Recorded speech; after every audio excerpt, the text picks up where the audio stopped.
Wait, can you post me the...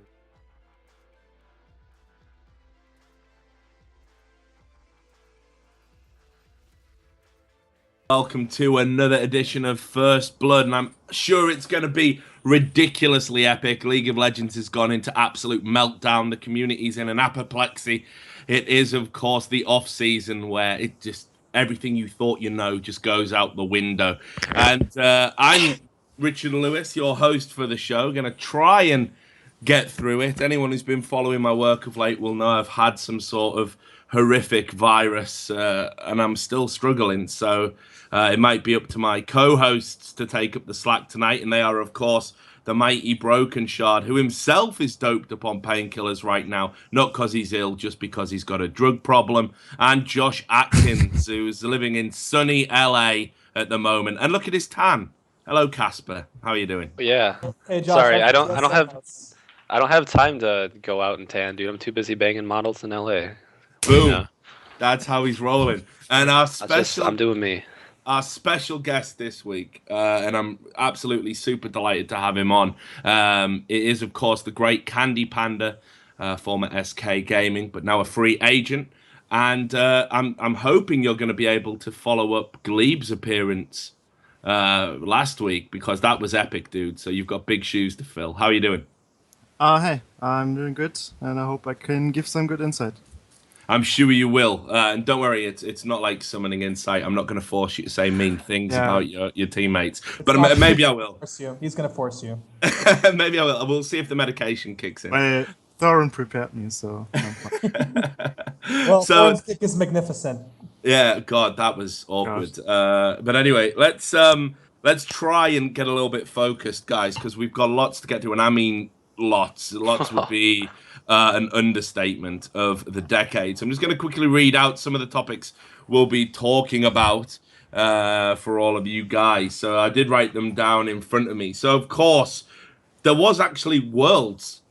Like, it seems to have just faded into the background. Like, no one cares about the World Finals. Off-season eclipses, even that. So we should probably talk about that right at the start of the show.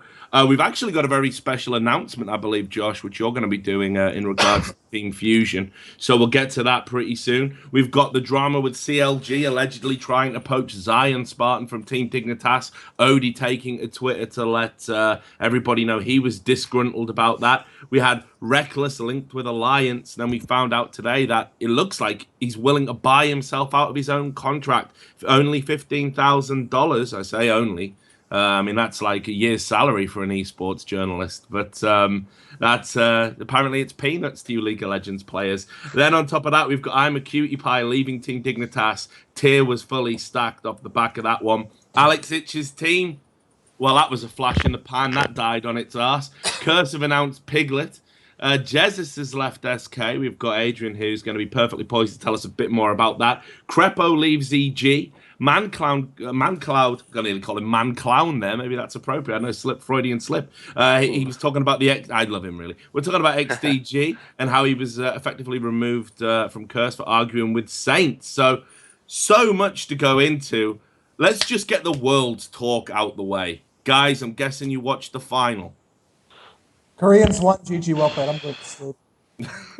Yeah, I mean, I don't know. Like, after those two games went by, even though Starhorn won that third game. What? Sorry, you need to check Skype. Keep going. I need to check Skype? No, all of you need to check Skype. Yeah. Okay. So we're getting there's so much drama that's going on. Oh my God. Literally, so much is going on that we're getting live information straight up with new drama. We'll get to that. It's the first time in my career I feel like a real journalist. Like, live on the scene. Live on the scene. We got breaking news. Imp just punched Deft. What does it mean? From the lolcopter. But anyway, yeah. So let's come on, focus, guys. Focus. Worlds. Yeah, Worlds. Yeah. Well, it was kind of predictable, right? Yeah, I mean, the event it's interesting. Yeah. I mean, they did take one game off. Like I predicted that take a game off, but it wasn't expected considering the way the first two games went. Like, I think after the first two games, I was already ready to call it 3-0, and it just kind of happened. I have the theory that in the third game, they just played the champions they wanted the skins with. So they played like Fizz and Twitch and Singed, Like, yeah, let's get the skins for these champs, but You probably is not far off. I mean, I think they were definitely supremely confident. It was really weird. It didn't feel like a final to me. It felt almost kind of like an exhibition match where, you know, the outcome was almost just inevitable. The way it was going to go. Just like last year. It felt exactly like last year to me, and it's kind of funny that we had Royal Club in both games as Season 3 and Season 4. I didn't expect much from them going in, and, you know, they didn't bring out much in the Worlds, and they just kind of got stomped. Yeah. But I mean, they still, took a game off, but whatever. Yeah, you know, they did take a game, but even the game they took kind of felt more like Samsung White, not really looking to press their advantage. You know, it was looked exactly like the game TSM took off him. Really, it's like really like no, this shouldn't be happening. There's probably not going to be a comeback, but it's just kind of like a slap in the face to give a glimmer of hope like that. That's what it felt like. I feel like the semifinals were much better in like this year Definitely. and last year too. Like last year it was Fnatic, Royal Club, Nanjing Shield or Sword, I don't remember, was SKT, so that was like much better. And the finals both years was like so predictable. It's something funny. Yeah, I mean, like the semi between OMG and Royal was, you know, probably is the best series of the entire event, and it's always a shame because you want the semi-finals to be good, and obviously you want great series. But I think when it happens just before the final, so it's fresh in the memory, and then you go to the final and you watch a lackluster game, it almost takes the shine off the overall feeling of the final. But here's something I will say: we didn't have a cringe-worthy prize ceremony for once. No, I thought it actually felt like a real sports event. It wasn't embarrassing.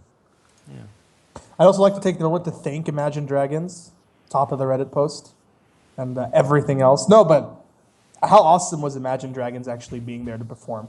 It kind of felt that not everyone was like super hyped about it, but I thought that was pretty cool. Like considering it's like it kind of felt more real, like with a really well-known, critically acclaimed band to be performing at the event.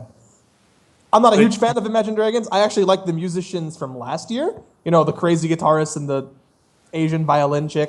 I actually thought that was super cool. But it was really fucking awesome, actually. It made it got a lot of... I just want to get my old man admission out of the way while we're talking about it. Like, I hadn't heard of the motherfuckers. Like, I didn't know who they were. Like, I straight up, I was like, who the fuck are Imagine Dragons? If they had never recorded Warriors, I probably would never have heard of them, dude. Really? How many times? They're huge in the States. You got to understand that I've just tuned the fuck out of pop culture now. It's like, I'm just at that age where it's just like nothing good's gonna happen. We did it better in the fucking 90s. Like I'm done with what you kids are into. They're one of those bands that, like, I don't know, like a couple years ago when Radioactive came out, like no matter what station I'd tune to, it's like that song would be playing. It was just like so popular. Like Jesus Christ, and it got so worn out. But yeah, they're pretty popular, I'd say, at least stateside. So I thought it was really cool they played. But speaking more on the award ceremony, dude, Samsung White didn't even look that excited. You just fucking won Worlds. Like, I didn't think they were getting hype at all. They're just like, whatever. Yeah, you know what had happened though, because they're Korean, they just got told, yeah, we're doing practice straight away after this, guys. Okay, so that was it. Like, it was, didn't Mata say something like that? Like, didn't he say, yeah, I hope this is like motivation for my team to just get even better? And like, what the fuck? You just won Worlds. Yeah, who are you gonna beat? Like everyone. Yeah, you know. Yeah, we just won Worlds. Let's get better. Well, I guess they don't want to pull an SKT and win one more event and then drop. That's his thing in Korea though. Like every team after they won one time, they fall off so hard. It feels like they get burned out really hard, like really fast. Samsung White actually never got to a final. Did they? Okay, I might be wrong here. Did they get to a final of an OGN season since Worlds last year? Oh god, at times I just wish Monty was here. I don't know. But weren't they for always like choking at finals or semifinals? I think they were known to fucking up against Samsung Blue. Mm. That is true. Yeah, and in this event, they not only went undefeated in the group stage, which isn't really. It might not be huge, but to think about it, like to not drop a single game out of 6, even Alliance lost to Kaboom. Let's just make that completely like on the table. Like the fact that they went undefeated in the group stage and then went on to 3-0 Samsung Blue, a team that they've never beaten before, shows huge improvement. So I'm not really sure how much higher they can go. I think their next step is to win an OGN season, which I don't think they have yet. Yeah, they were at the finals of Winter, so this would have been like 3 seasons ago. They went to the finals, and that's when they got shit. Didn't they? That's when they got shit on by SKT1K, I believe.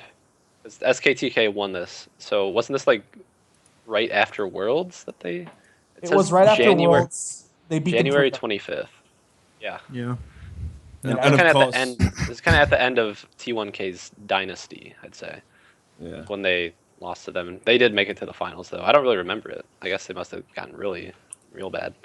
And of course, because they've won, then that's it. They're never going to go to Worlds again, are they? Like we'll never see them. So it's a shame, really. That seems to be the trend. But go on. I just think it's really funny if you would have said a year ago, like, okay, one of the 3 previous winners isn't going to make it to season 4 Worlds, and it's going to be SKTK. You've been like, what? Like that doesn't make any sense. Like, okay, TPA, they just kind of get in there because Southeast Asia. And Fnatic, I don't know how good they're looking pretty good, I guess. But it's just so mind-boggling to me that SKTK is the previous Worlds winner that didn't make it to the season 4 finals. That's just Korea, I guess. Well, it's like you say, man. Burnout is fucking real, dude. Like those guys, their schedules are just, you look at you, you're sat in your LA house, living the dream, having, muffins brought to you by naked models. And, that's not happening in Korea, dude. But all told, I think we all enjoyed World's best one yet. Yeah, definitely. Yeah. Well, okay, like production-wise. Yeah. But play-wise, season 2 is probably the best. I think season 2 is still really near and dear to a lot of people's hearts. I myself preferred season 2. Come on, that's just nostalgia, though, right? I don't know. I mean, there's so many like great things to look back on, like that stupid ass 3-day set between we and CLG-EU. That was hilarious. I don't know. I really wish that Moscow 5 would have won season 2. Me too. That's just my one thing about season 2 is it's so disappointing that they didn't win. Look at all this nostalgia. Everyone's like season 2 forever. All right, we're just. Were you at that event, Candy? No, you weren't. You weren't on SK. No. Yellowstar was playing for me then. He was an 80 carry back then. Yeah. I remember those days. Yeah. It's a different world.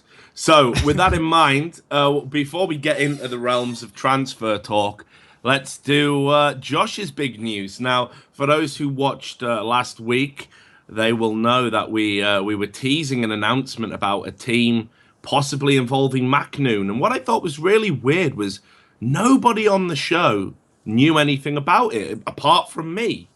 And imagine my surprise, Josh, when it turned out that you're going to be playing with him.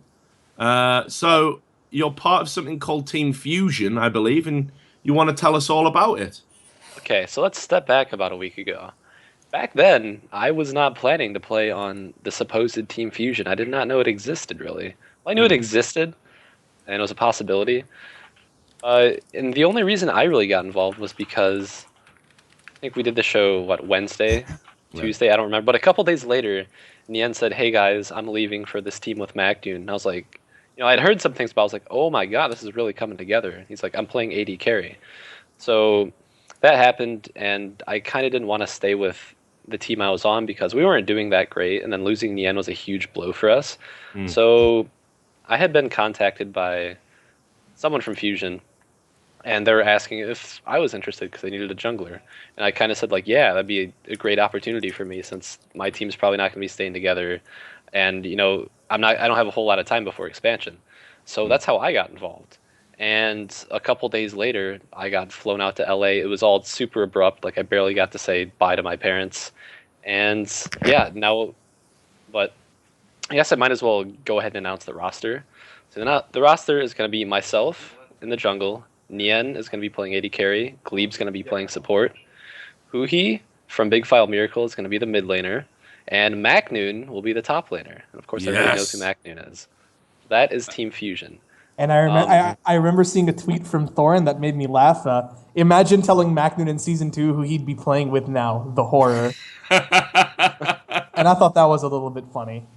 That's classic Duncan. But it's an interesting move for everybody, I think. I mean, you guys have obviously got a lot invested in this. We're talking about you're in a house in LA right now. I mean, it sounds like Team Fusion have made quite a big investment. So perhaps you can tell us a little bit about that. Alden, the owner, is made a really big investment into this. He really wanted to get involved with esports. Apparently, he has the funds to do so, being able to fly me out on such short notice. I actually flew first class, by the way. That was an experience. But yeah, I mean, he's putting all the pieces together, and he kind of wants to do things a little differently. Like right now, we have, well, since the Koreans aren't here yet, we're grinding fives right now with a couple subs. People might know them or not, but Chunky and Beeson are the two subs we're using right now for mid and top respectively. And they're also at the same time kind of like in-house subs / they might want to build on them and make another challenger team afterwards. I don't really know what the plans are for them, but right now they're kind of living subs. And we're also the coach is going to be Noblesse. He's from Korea. He'll be coming over with Macnoon, or Huhi actually today. And he lived in the MVP house, I think it was like a year ago or something. I don't know how long he was there or how involved he was. That's just about all I know about him. And he's also going to be helping teach Hui and Macnoon better English. They both know English, so that's kind of, a relief for me. What else is there? Just we have a coaching staff. We have like live-in subs. Like there's a lot invested into this for us to succeed. Can I ask something quick? Yeah, definitely.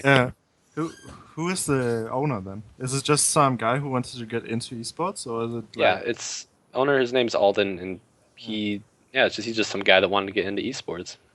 So he never did like anything. A guy with a lot of. This is his first endeavor in esports. So yeah, because it's pretty cool. Because I feel like that's lacking actually. Like a lot of. He was a StarCraft 2 player, wasn't he? I think. Pretty sure he did. Yeah, I'm pretty sure he played. Noblesse. Wasn't it Noblesse? StarCraft 2 player? Maybe. I thought Alden played as well. Alden was like a fucking WoW nerd or something. I don't know. I don't think he was ever involved in anything like in the pro scene at all as a player, but yeah. I don't know what else there is really for me to say. There's the roster. Well, you need to plug your social media, I'm told. Oh, 1 second. Lucky we'll do that right now. You don't have it memorized? You can follow us on Facebook at facebook.com/TeamFusionGG and on Twitter at TeamFusionGG. Well done. Done like a pro. I'm going to check that Shameless. right now. Shameless as hell. That's correct. Absolutely shameless. But you guys are going to be playing what? So when are we going to see you actually in action first? I believe the first round of the expansion tournament will be November 15th or something. So that's when you'll probably see us first. Until then, we have to kind of grind fives to make sure that we're in the tournament, since that's our only way to get in, is to be at the top of the rank fives ladder. So until then, that's what we'll be up to. And yeah, now everybody kind of knows what I'm up to. It's not a mystery anymore. I'm the jungler for Team Fusion. So it isn't double fake. You're not really at the TSM house right now. No. Reggie's not going to come in drunk and start shouting at you and tell you to keep the noise down. Are you telling me that the naked supermodel serving you muffins is also a lie? It's actually Reginald. It was a lie. They're actually close to a guy, so it's close. I mean, almost living the life. Almost. So, right, and I know I keep teasing it. We are going to get to the transfer talk, but let's move over to our guest, Adrian. I want to talk to you about your news and developments right now as well. Of course, a huge part of SK gaming for a long while now, and then I would say a big part of their success, one of their star players, in my opinion. And suddenly, well, when it was announced you were a free agent, I was really surprised. Like, not a lot surprises me in League of Legends, but that definitely did. So I just want to get your take on, you know, why that happened. Was it kind of your decision? Was it the organization's decision? You know, just shed some light on how that came about. Well, like basically when I announced it, that was the day my contract ran out. But of course, I wouldn't say that if I knew that I would probably not get kicked anyway. At that point, I knew it was like 90 or 80% sure that I was gonna get replaced. So I just said I didn't want to waste any more time waiting. I just announced it now, so I get as many offers and can already create new plans for the future. So that's why I did it. But I mean, it must have been. Well, I mean, I'm presuming it must have been a difficult decision, right? Like, I mean, few sleepless nights over doing it, or had you already made your mind up in the last split? I mean, it was clear afterwards that one of the bot laners had to go because our synergy really wasn't going well. And I mean, in the end, it came down to that I had to go because I couldn't find any other good support replacement for Unrated. There really wasn't anyone available, so they said they would rather swap the AD carry because there are a lot of free AD carries available. I would disagree with the no good supports available. There are a few supports in Challenger that could make a run for LCS. And even one in your sub-team that would have been a decent replacement. I mean, yeah, sure, Hildesang is good, but he's mainly a Thresh player, so... How about Zayten? Yeah. I mean, I'm just saying it's not... I don't know him, you know? Yeah, you know, I mean, obviously. Sure, look, it's always like a thing, like, ever since I've been to Worlds, I look at, like, players and how they would do in Worlds, you know, not only in EU. That's a completely... I look into the future. Yeah, I look into the future because... Like, I don't literally look into the future, but I plan ahead, you know. I want someone who is good enough to be able to compete at Worlds, and there really wasn't anyone. But on the other hand, there was Forgiven and some other guys they wanted to try out, so that was much easier. And so it came down to that they replaced me. And I think, yeah. Sorry, go on. Sorry. No, go on. I was done. I think Nintendude died. Can you guys hear me at all? Can you guys hear me? We can hear you. I think you just need to restart your camera. Although, oh my god, how are you talking? That is wild. Yeah, your that photo is brilliant though, dude. I might need to leave and rejoin because I can hear you guys, but like the cam, everybody's frozen. Like Ram and Adrian are both circles for me, and then Richard's just the static face. So I should probably rejoin. Yeah, you do that. So you can see that high production values and the house is going very well for Josh. But just another question, Adrian. I mean, it sounds like you were really disappointed overall with the world's performance, which, you know, frankly, that doesn't surprise me. But a lot of people were saying one of the reasons you guys did underperform was the Svenskeren situation and him not... you know, obviously being able to play for your first 3 games. But it sounds like what you're saying is there were fundamental problems within the team anyway that maybe Svenskeren wouldn't have made a difference. Yeah, I think Svenskeren was a problem, obviously, but it wasn't the biggest. I think, like, the bigger problem was leading up to Worlds, and then at Worlds, the bot lane really wasn't going well. You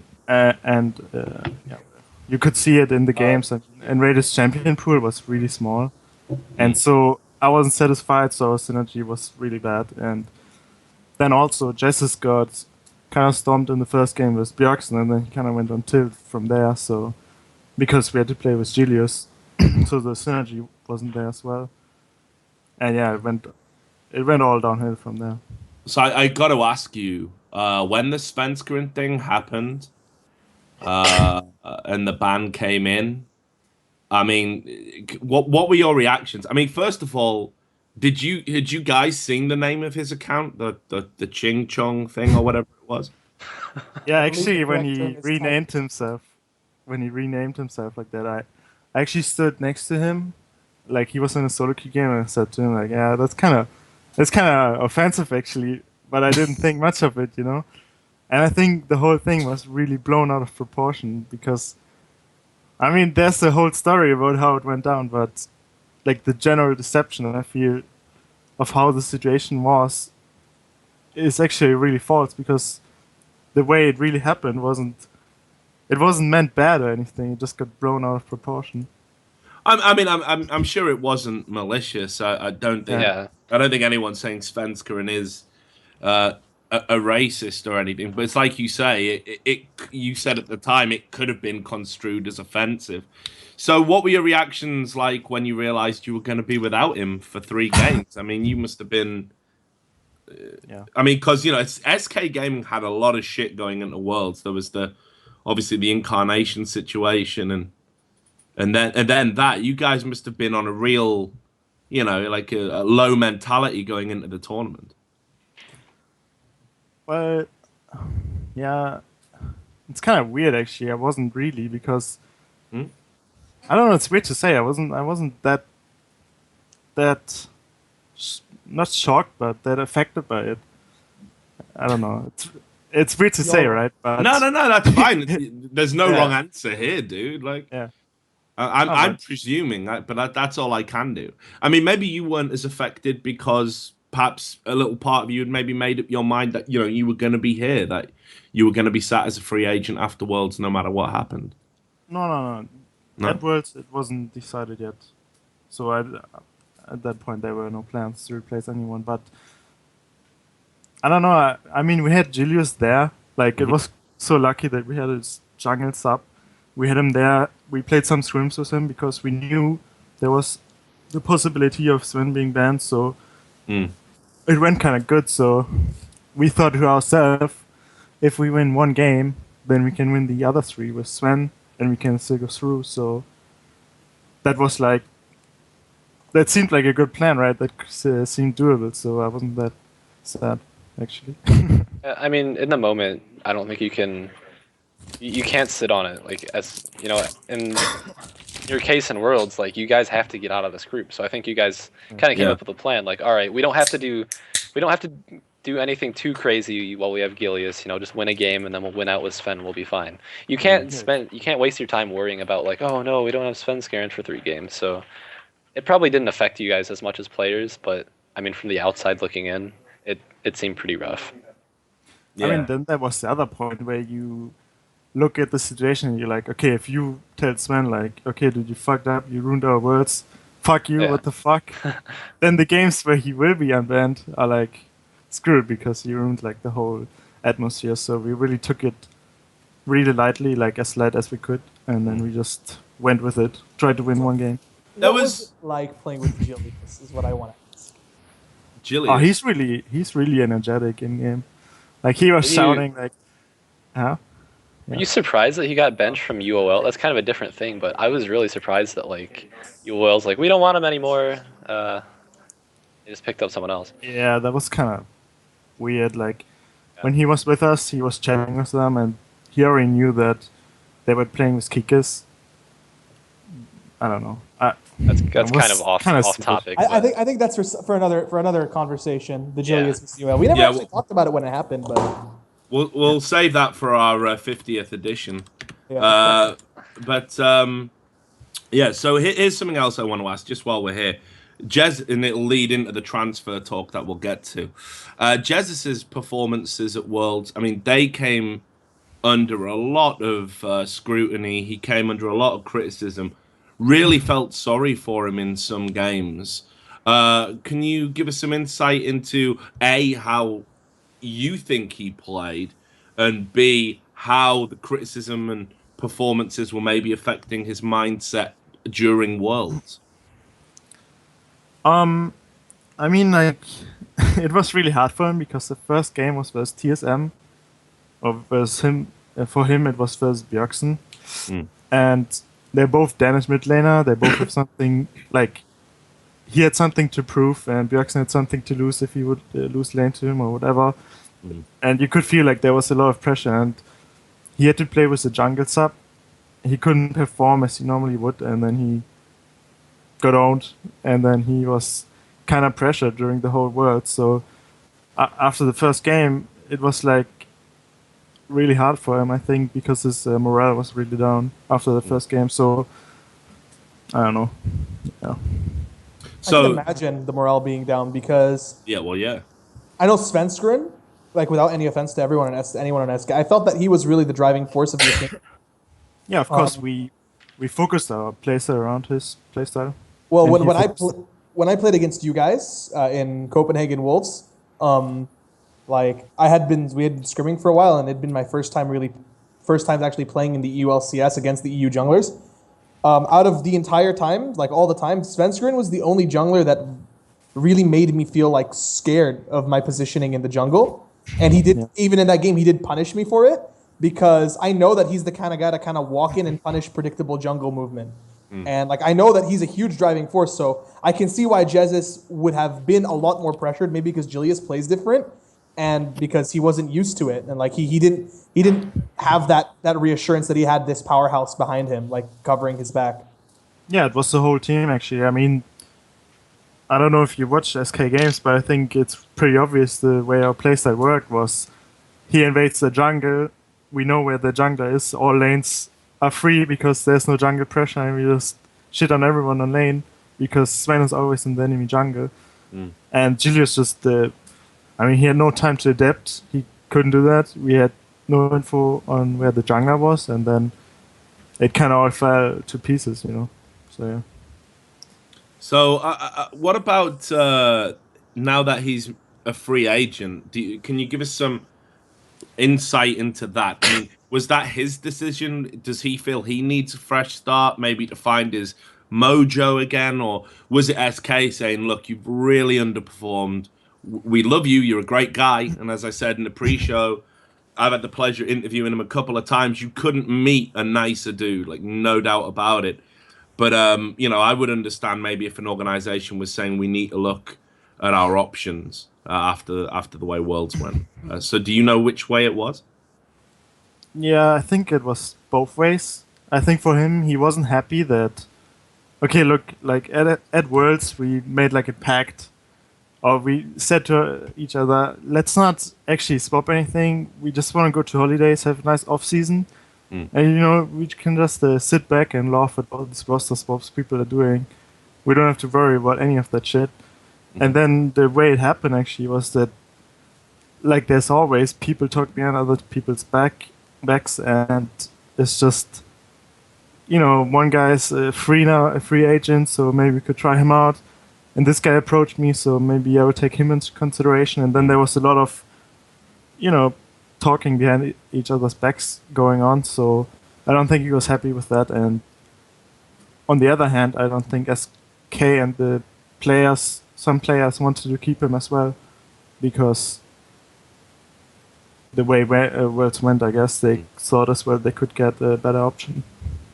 So my last question to you, and then I'll take you out the spotlight for a moment, is if you were a team and you watched Jesiz get beasted, for 6 games at Worlds, and especially when he came up against Bjergsen, I'm sure he still has nightmares about that. Why would an organization be looking at him and thinking, he's the man for me. I need to bring him into my team? Well, I think if you want to do that, then you have to look past Worlds and actually look at his splits he played, because he played a pretty good spring split for being his first split as a mid laner, and then he played a pretty good summer split as well. And one thing I always say about Jesiz is that we in SK trained him to play Orianna and Ziggs. That's the only thing we needed him to play. Like, our playstyle was, okay, Jesiz, you just clear the waves, and me and Freddy are just gonna split push the fuck out of them. So that's all you have to do. Don't play Yasuo, don't play Zed, don't play LeBlanc. We don't need to play that. And even if he would play that, he would, we wouldn't give him any help and support him, because that wasn't our playstyle. Yeah. So that was, and that's always the thing people say about him, you can only play wave clear, what a bad player, blah blah blah. But I think he has the potential to play much more, but he couldn't show it because that's not what we needed from him. So I think if a team would look at him, I don't know, it's hard to say because he didn't play anything else, but I think he can play more champions, and he is very good. Well, let's also not forget that Jesiz actually was an AD carry originally in his career. And he had actually, as far as I remember, not played mid lane for any team until he got onto SK. Yeah, exactly. Why you guys picked him up to mid lane as an AD carry, that's something we'll have to ask each other another time. But considering the swap, he didn't play as bad as I expected. I expected him to completely shit the bed when you guys announced that you were picking up for mid lane, and it just didn't happen to be that way. But I feel that Jesiz kind of went up and down depending on the champions that were meta at the time. When Orianna and Ziggs were great, he was fine. He was solid. When they weren't so great, I would say it was more than solid, actually. At that time, it was really, really good. His Ziggs was, I thought, pretty sick. I really thought on Ziggs he was super strong. Like he pressed Q on the minions way better than other mid laners. I mean, these are champions that don't really require that high level of skill, but you know what? He actually did play them really well, like more than solid. I'll agree with you. But when it came to other champions, and I'm also thinking specifically to first-hand experience against you guys, when he played Seraph in that game, he was almost non-existent. Soren actually crushed him. Try and get on someone else's fucking with Orianna against Seraph, and it felt that while you can say that you guys did put him on those champions, I feel that maybe it was that reliance or just something in general that made it a lot more difficult for him to adapt to the more meta champions, and it kind of felt that he was stuck always playing those champions, like living in his shell, like in his past, like what his comfort zone was. No, he was just living in our playstyle. That's how I would say it. That was our playstyle. We didn't wanted to change, to be honest. So we restricted each other in playing like the meta champions only because we didn't want to go away from our playstyle too much as well. But yeah, I agree. Like Xerath in theory should be the same playstyle as Ziggs. I mean, they both clear waves, but yeah, that was this champion. I agree. So just some final thoughts, Adrian. Is Jez someone you're going to keep in touch with? I mean, this picture of this. I know, this is brilliant. Absolutely awesome. I'm glad we managed to pick it out. Check it out, boys. Look how fucking mean he looks there, dude. And it's like I didn't realize how manly his chin was. Look at it. It's so good. But anyway, yeah, is Jez someone you're going to keep in touch with? I mean, you know, and if so, do you have any ideas where he might end up or if he's got any offers on the table right now? Yeah, I know a bit what he's doing. I talked with him a bit, and I think we will keep in touch. I will keep in touch with the other players from SK as well. So, yeah. I mean, we were all good friends in SK, so, yeah. Well, it's good to hear. So, we are quickly, you probably noticed that Team Fusion's net is still a bit choppy. It only got installed this morning, so Josh has said he might be on and off, but he's just quickly going to jump on someone else's PC. In the meantime, we've given you his ultimate portrait to look at while we get that resolved. But we'll move on to the next topic, and I guess we'll start it off because it's Europe, and therefore, yeah. What? Since we're already on the topic of SK, let's talk about SK's new players. Since Jesiz and CandyPanda are out, I heard some things about who their two new players might be. Okay, well, Ram, this is why you're here. Chip in, brother. I've heard that the front runners for the spot are Forgiven and What the Fucks. You don't have to confirm. CandyPanda smile. That might be a good guess. Forgiven. The old AD carry of Copenhagen Wolves, the star AD carry of Europe. A lot of people hyped him up. And What the Fucks, this like dark horse that came out of freaking nowhere and dominated the challenger scene. Potential tryout for mid lane. Thoughts on that? What do you think, CandyPanda, of these players? I think Forgiven will be a great replacement if he will be chosen, but I don't think What the Fox is really an improvement. Honest opinion. I don't think he will improve much in SK. I'd be really intrigued to see how Forgiven can do in a team environment. I mean, you know, it was really weird. I did a podcast just the other day, which sadly not a lot of people seem to notice, but it's on my SoundCloud. I urge you to check it out. It's with the founder of Copenhagen Wolves, Jakob Lund Christensen, and he was talking about Forgiven and what a character he was and what his personality was like. And he said, he couldn't stand by the tweets and how he was ripping on his own teammates and that kind of thing. But he said he's never met a player who is all about winning. Like, just literally, it's all he thinks about. It's all he wants to do. He's not interested in anything except getting the result. And he works harder than anyone he's ever seen. He even said that despite everything that happened, he wouldn't rule out maybe having him back on the team in the future. So I'm hoping that the fact that he kind of got a little bit exiled, he had to go to Greece, then playing like some real minor Greek tournaments. Then the Curse thing, he was a lock to join Curse. That was absolutely happening. And then Piglet, and then Piglet became available, and X Special turned around and said, "You know what? I'd rather play with the bigger name." And Forgiven was cast off, like, get fucked. That was the end of that. Wow. So I'm hoping that all of these things that have occurred to him,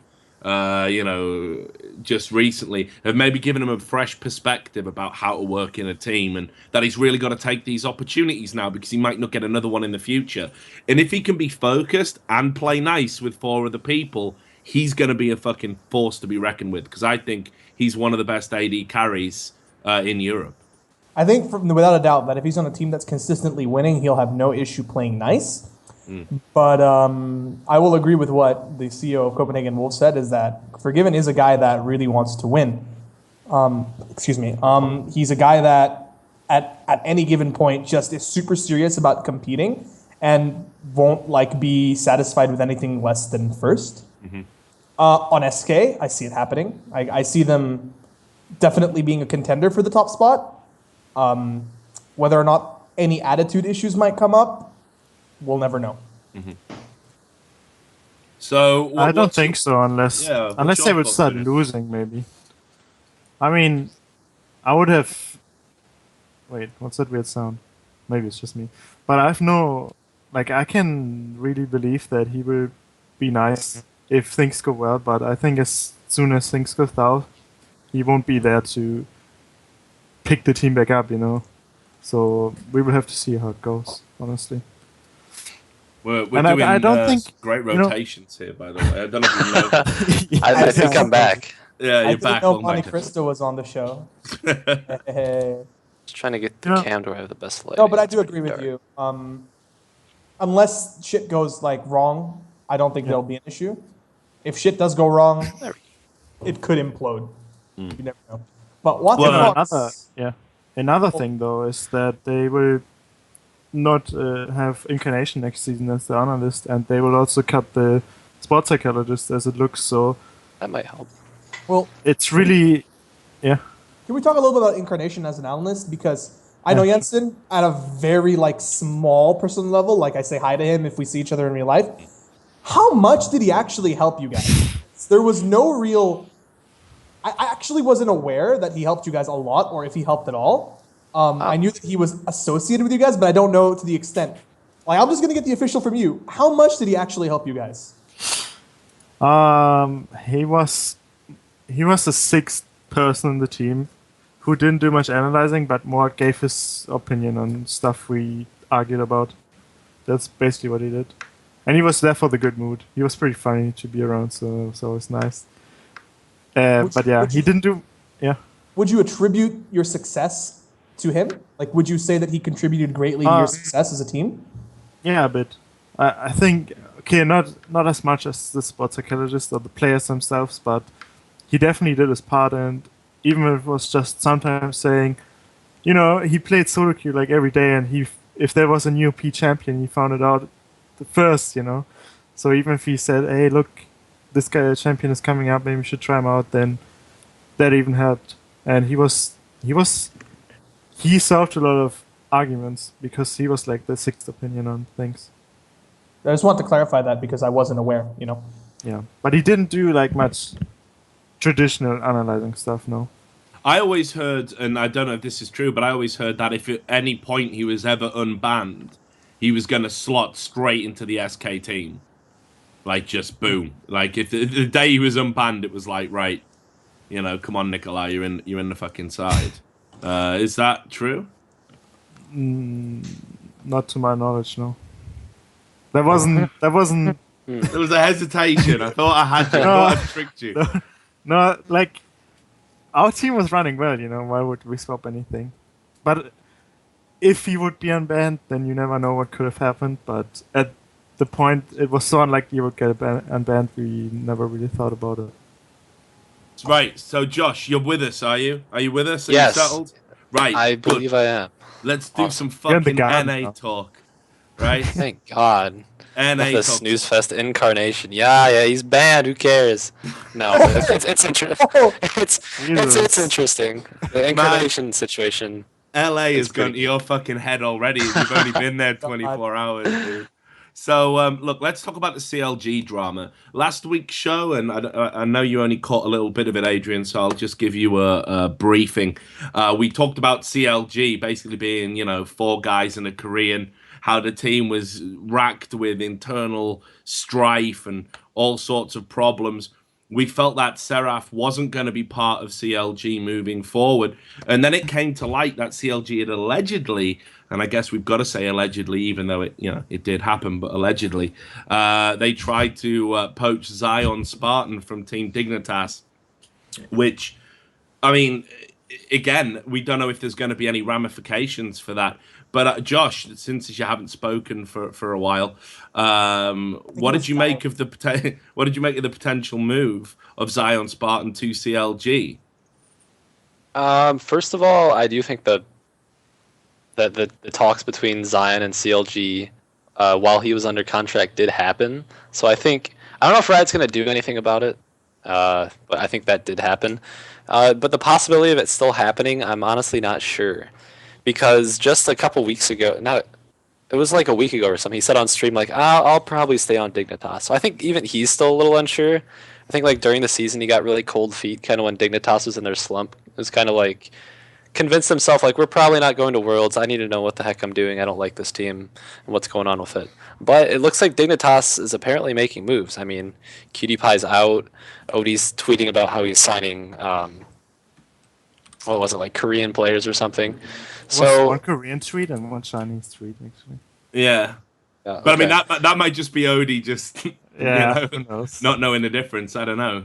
Yeah. Oh my God. I mean, Okay. of the language, not the people. But, obviously. This just in, Odie calls Richard a cunt. Richard. No, he'd never say that about me. Never. We go way too back. He knows I'm a cunt, but I think I'm his kind of cunt.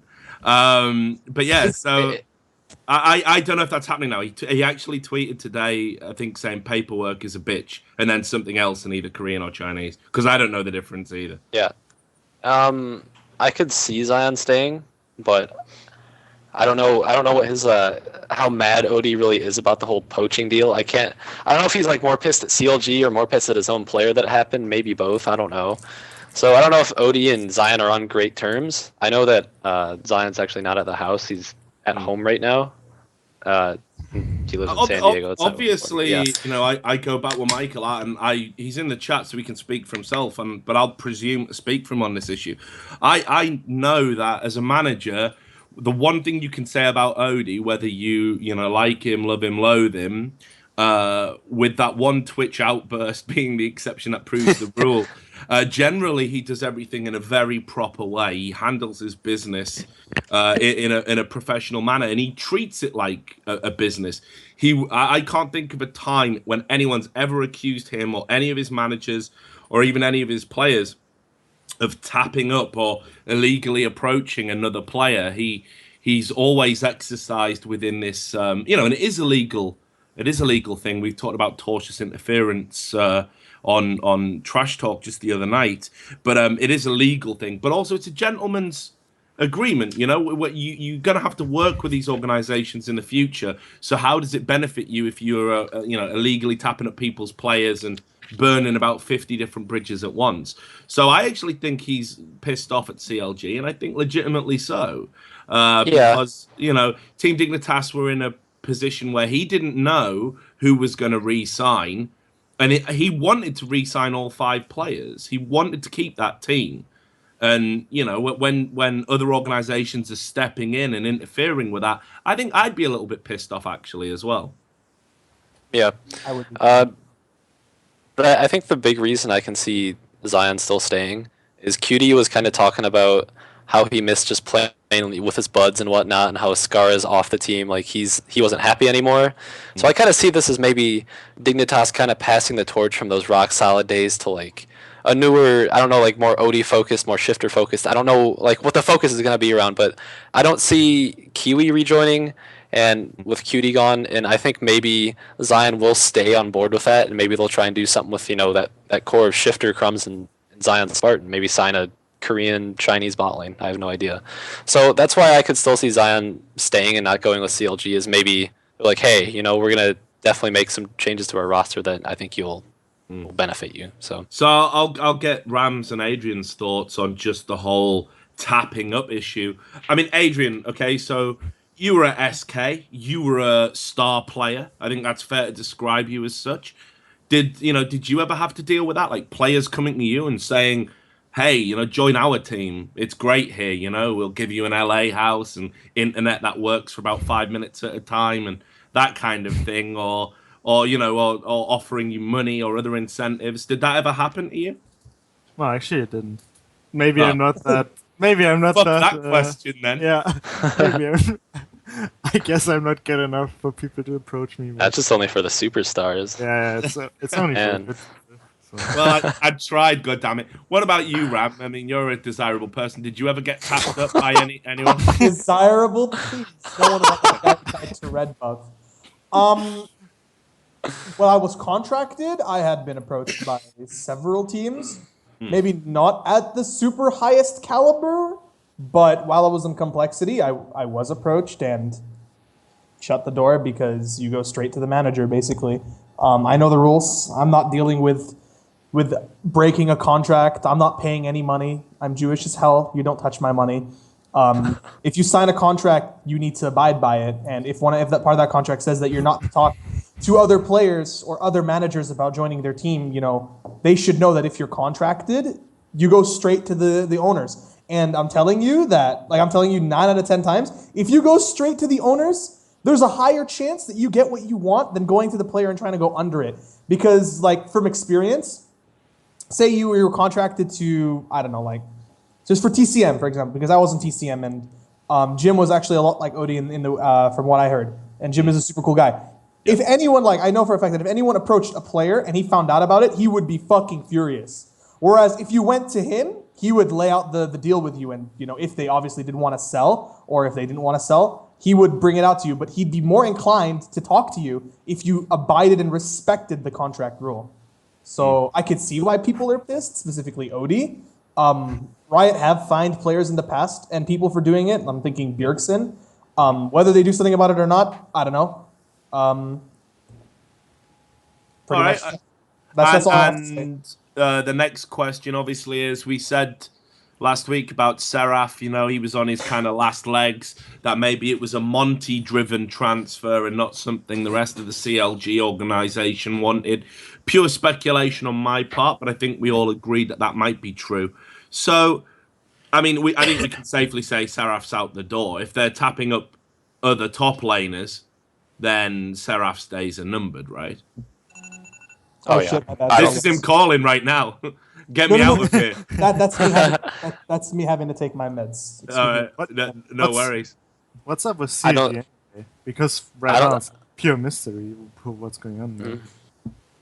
I heard some rumors about double lift, but other than that, tell us what you've heard, Adrian. Come on, you can't just say that on this show. We're all about rumors. We don't even even do facts anymore. Bringing this up one more time. Let's also after all this we talk about Aframu, because I think we forgot to mention that there was something about him saying that he wasn't going back or something. Yeah, good point. That's all about with the CLG stuff. That's exactly what we're talking about. We're still on the CLG. I'm clear. Nice distraction, Brokenshard. Can someone repeat that question? He's not out yet. So no, come on. What rumors have you heard about double lift? They're just rumors. We know it's not your opinion or anything. You're a free agent. No one's confirmed you. The typical one, going to EU and stuff. But yeah. Really? But yeah, no specific teams. No insight there. Interesting. Yeah. Man, wouldn't it be funny if it was SK and Forgiven got fucked over twice, so close? And then like just another high-profile AD carry just comes in at the last minute to smash all his dreams to smithereens. No, I can't see that. I think CLG set their stall out. I think there was a time where removing double lift probably would have made a bit more sense. And I don't think it's now. I think they've really kind of shown that actually, no matter how things, are going to go, he's going to be key to our future. But I mean, I've heard lots of crazy rumors this off season, so I don't know. Maybe your intel's good. But back to CLG, like I think they've got some real internal problems, and I think the first domino to fall is going to be the removal of Seraph, I think. Yeah, for sure. I mean, I don't see any realm where Seraph stays on this team. But I think the more interesting part is what ran up with Aframu saying he might not be playing next season, because I think that just throws a wrench in the whole CLG plan. Because Double has been, there's that stint where he played with Chowster, but he by far I think Aframu's been like his favorite support to play with. So I think if Afra were to quit, that would take a lot of drive out of Double Lift. Maybe it would make him he'd want to retire. Maybe he'd want to go somewhere else. I don't know. So if Afra were to leave, I don't know what the hell CLG would do, especially with Link not having that much motivation, kind of just doing it because Double and Afro are like tight with him. So if that core breaks up, then CLG's like all over the place. I don't know. Okay, so let me just put a little theory out for you, and you let me know, because I've never had the pleasure of meeting Aframu. He's one of the kind of few players that I've never even had any vague interactions with. But he seems a cool guy. But if I don't know, like I think sometimes players, they know how to, when they're of a certain intelligence, they know how to manipulate situations. So maybe he's been a bit panicky, a bit jittery about whether or not he's going to get re-signed. And I think players of his kind, of that level of intelligence, are savvy enough to know all you've got to do is say it on stream, make it look organic. I mean, after I heard somebody made a post like, "Oh, Afro just said this on stream," I tuned into his stream about, I don't know, 4 or 5 hours later, and he typed it again in a game. Someone said to him, "What's going on with CLG?" And he typed it out. Nothing signed yet, might not be playing. And I think maybe, just maybe, that's kind of, you create the mini drama, the drama gets back to management think, yeah, okay, we need to talk to the player, and they're going to talk to him and put his mind at rest. I can't honestly believe they're not going to re-sign him. I think it's probably just a massive oversight that with everything else that's been going on, they haven't had time to sit down and actually tell the players that they're going to keep, yeah, we're going to keep you. I imagine they probably haven't had that conversation with Double Lift or anyone else. Just my thoughts. It's total guesswork on my part, but it kind of felt like that watching it. I think the real question is it happening or not? Like, what are the chances of Aframu actually not playing, and why? And one thing that should be emphasized on is that he didn't say that he wouldn't be playing for CLG. He said that he wouldn't be playing, period. So it's not like he's leaving CLG for another team. It seems like he said that he's leaving CLG and competitive league for a split period. So, like, what does that mean? Like, why would that be? Is it lack of motivation, something else? I mean, just look back at Aframu. Didn't he leave that after the Season 3 spring split? And they brought in Chowster for support? I mean, maybe this is that all over again. He lost some drive. He doesn't want to do it. Maybe he just doesn't have the drive anymore. Maybe he just needs to split off. I don't know. I mean, this has happened before, like I said, where he's just kind of randomly left. Maybe that'll happen again. I don't know. Yeah, I mean, I've often thought as well, and this will tie us into Cutie Pie, and then I think we'll go to a break. I think Afro's one of those players who's got such a great personality and stuff, and like he's got like real potential to maybe be, a popular streamer. And I don't know. Sometimes if things aren't working on a team, and you could just stream, 6 to 8 hours, maybe more a day, and you're going to make more money doing that, and you're probably going to have a better time.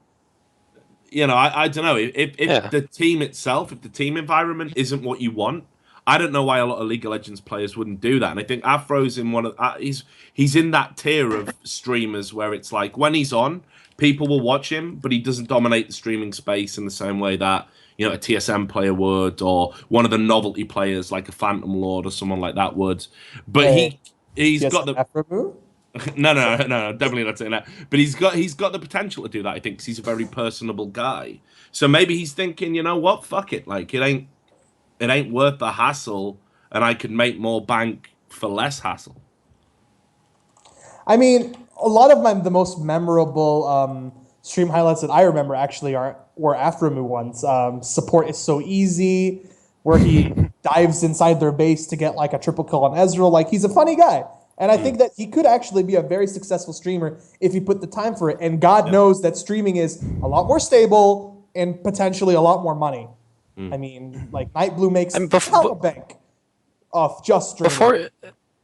Before he even joined CLG, he was like a streamer. He got shit tons of viewers back then. He was pulling like 15K. And this is like a year and a half ago. I mean, it'd probably be doubled if we were to go back to that. He's always been a very popular streamer, but, you know, maybe is that fulfilling enough for him? A lot of players are like, they want the competitive drive. They don't want to stream as much. It's kind of like, what does he want? And, you know, we don't really know. But he's one of these guys. Sorry, go on, Adrian. Yeah, that's kind of the thing. If you go full-time streamer, you kind of push aside the competitiveness of League of Legends. I mean, you kind of say that I'm not interested in playing competitive at all. So I feel like for a lot of players, playing LoL is like a big reason why they play it is because it's so competitive and they want to compete. So I'm not sure he really wants to go full-time streamer, you know. The thing is as well, I think he's one of those players who's had, I know he's had some ups and downs. You know, there was the original run with CLG, and how that, you know, how that sort of ended. You know, I was surprised. There was the whole Curse debacle, you know, where he was in Curse for like, I don't know, 5 fucking minutes and then see ya. And, you know, and he's been great about that. He's been like super professional because he's never told the full story about that fuck up, and I'd love to see him throw the Curse management under the bus because that was ridiculous. I forgot about that. Good catch. I completely forgot about that. Forgot about Dre too, but you know, that's the reality. Like, I mean, that was one of the most ridiculous League of Legends stories. I mean, I've covered way more ridiculous since, but when that happened, I remember writing about it. I was like, how does this happen? Like, how can you fuck it up this bad, you know? But I think he's had some ups and downs, and maybe the way CLG's going right now, he's just looking at it thinking, you know what, it's just no longer worth it, you know, to work this hard for so little. Like, it doesn't feel like anything's going to go right. And, you know, we know what a great guy he is and how he could be a big streaming presence. So, I'd like to see him remain in League, but you know, maybe being a competitive player isn't the be-all and end-all for him, especially when you've had, you know, some not-so-great times pursuing the, you know, dream, chasing the white whale, as it were. So, with that in mind, Cutie Pie. Wait, before we move on, can we bring one of the potential rumors to light, which would be Afromu to EG and Crepo to CLG? So, we know that Crepo just left EG, and there were actually some rumors circulating that Afro might be making the switch. No, I don't think. I just thought we'd bring it up to light because it would be interesting. I don't see that. I mean, look, I think if I don't buy it.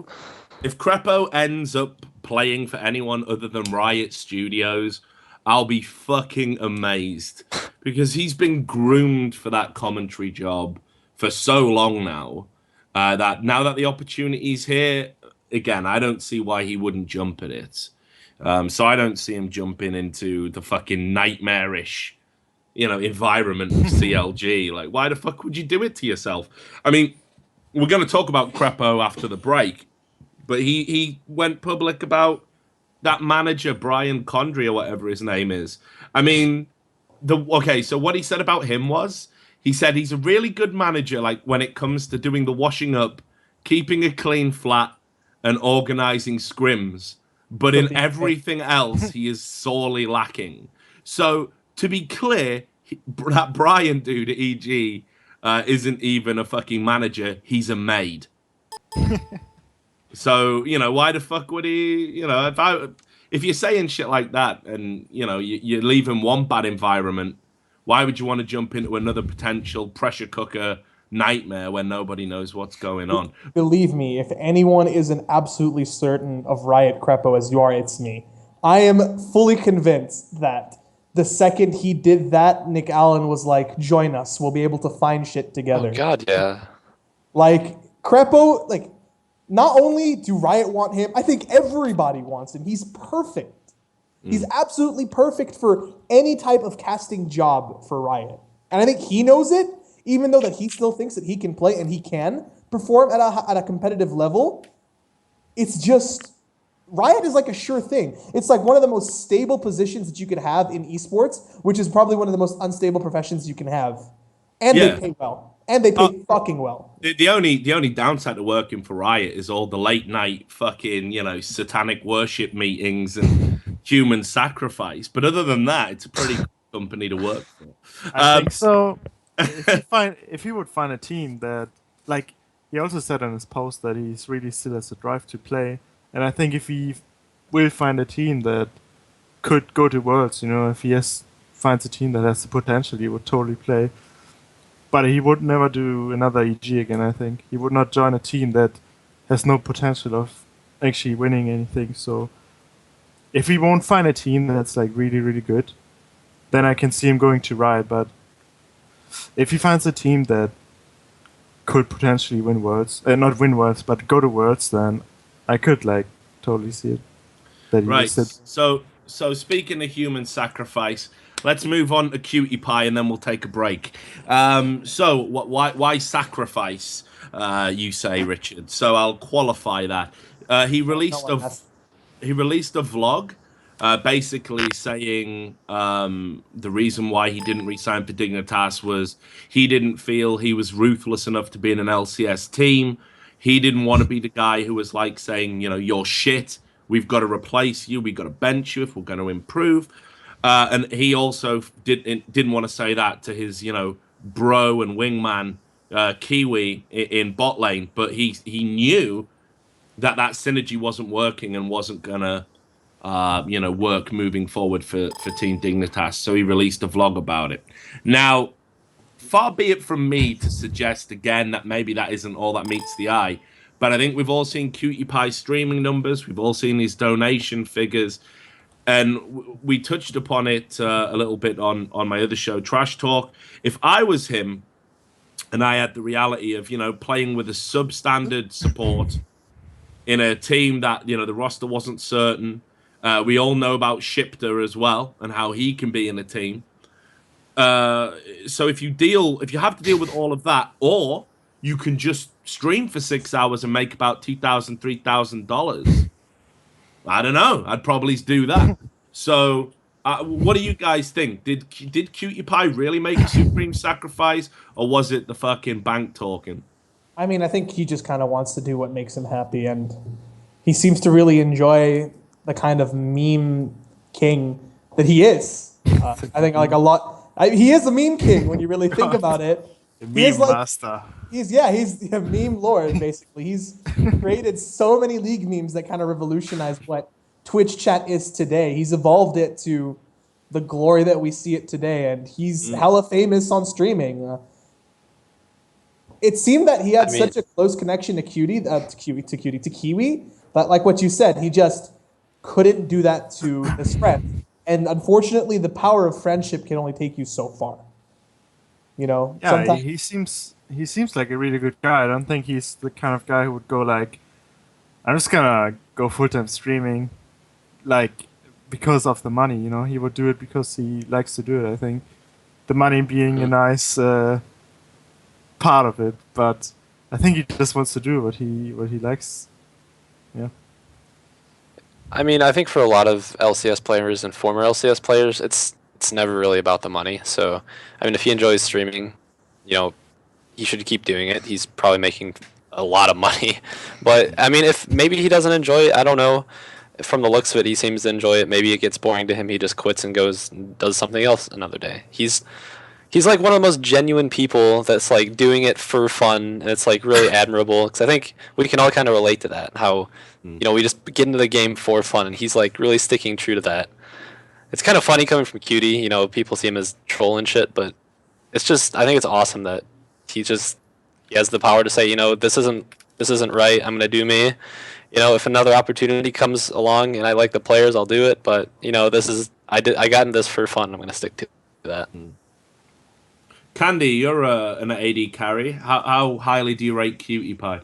I would rate him pretty lowly, to be honest. I never thought of him being Boom. a really strong. Huh? I said boom. Shots have been fired. Go on. First blood. I mean, I don't think that was like Oh god. a surprise. I don't think he was ever the kind of player who was like really, really strong in the AD carry position. There was, I think he knew that ever? there was a I mean- rumor going around that maybe Odie didn't offer him a contract. That was another rumor the players were saying. That he didn't get offered one.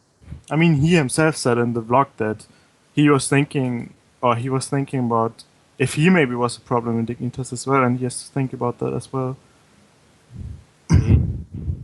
So, I think, any final thoughts on Cutie, and then we'll cut to a break? He's just. I think it's unfair to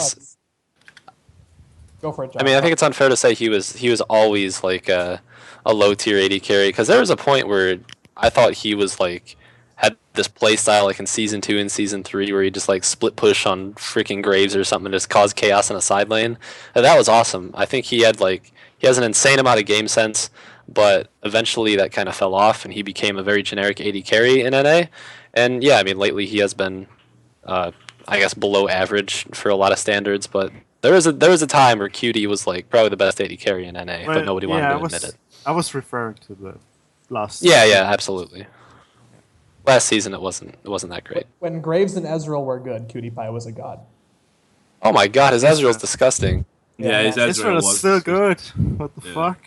God damn it. We had a whiteboard. We had a whiteboard at the Coast House, and I think rule number 2 was don't let Cutie Pie have Ezreal. I swear to God. Like we had like all these rules for like how we should play the game, and randomly, because we scrim dig all the time, it was like don't let him have Ezreal, because he would just like destroy us with it. What was rule number 1? It was don't die to red buff actually. Don't send it a bye. That's why I never got my shot on Coast. Fuck! Double boom. Right, so look, we're past an hour here, so we definitely need to go to a break so we can all get some more lovely Piston Head beer, which may or may not be sponsoring this show by sending me a few crates, and everyone else can get water or whatever else they want to drink. But just to let you guys know, breaking news, apparently Dyrus has just confirmed TSM Santorin on stream. Now I hate I hate to be the guy who said I fucking told you so, but I said that too. I swear to God I said Santorin. Right. yeah, but you said it on the show when everyone else was saying you were going to be the jungler for TSM. So. Yeah. While Macnoom was in the background, like saying, "What the fuck's going on, Josh?" It's the glorious Danish jawline, man. They can't get away from it. Yeah, but anyway, so we'll definitely talk a little bit about that. I'll just double check that that's happened. But yes, Richard Lewis has done it again. Of course he has. So we're going to quickly take a break. Don't go anywhere, guys. Thanks a lot for watching. This is our highest viewership so far. We owe it all to CandyPanda, obviously. It's nothing to do with us.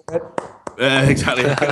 I'll come every week now. Thank you, Twitch chat. Raise your capas for me. Thank you. But we're going to talk about Curse announcing Piglet, Alex Itch's team, and of course, we're going to get into the whole Rekkles situation, and no doubt we'll talk about it recklessly. We're going to take a quick 5-minute break. Don't go anywhere, guys.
we're back. Just to let you know, we talked about the Santorin thing before we went to the break. Apparently, we've been trolled by Forbidden.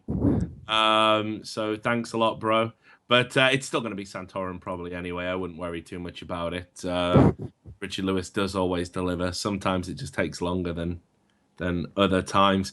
So we've got lots to go through still. And again, thanks to everyone for tuning into the show. Highest viewership so far. And we'll just let Josh finish.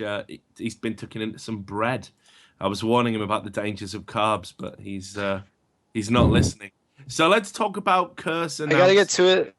I gotta get to it before Brokenshard does. That's true. That is true. I've already stolen things from your pantry. You just don't know it yet. You'll find out about it. But let's talk about Curse announcing Piglets.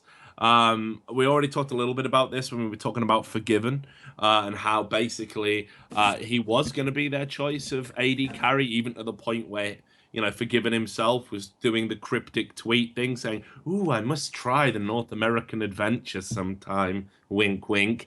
And then he got fucked by Piglet, who, when he became a free agent, Curse like, actually, you know what, let's pick him up, he's high profile. So it's been confirmed. What do you guys think about this move for Curse? I think it's great. A great move. They couldn't get anyone better unless they got Imp. So, I mean, really, we feel that because usually when, and yeah, this is just devil's advocate here. I'm not saying it by any means is true, but usually when our friends from the East come over to the West, they don't do it in their prime. They don't do it when they're at their best. They do it for a paycheck when things maybe, you know, aren't quite so rosy back home. That's true, but he's still like, okay, shots fired, but he's still better than most of the NA 80 carries, I would say. Even if he's like past his prime in OGN, First blood. he would still be really, really strong in NA, and he still has X Special as a support who's really good.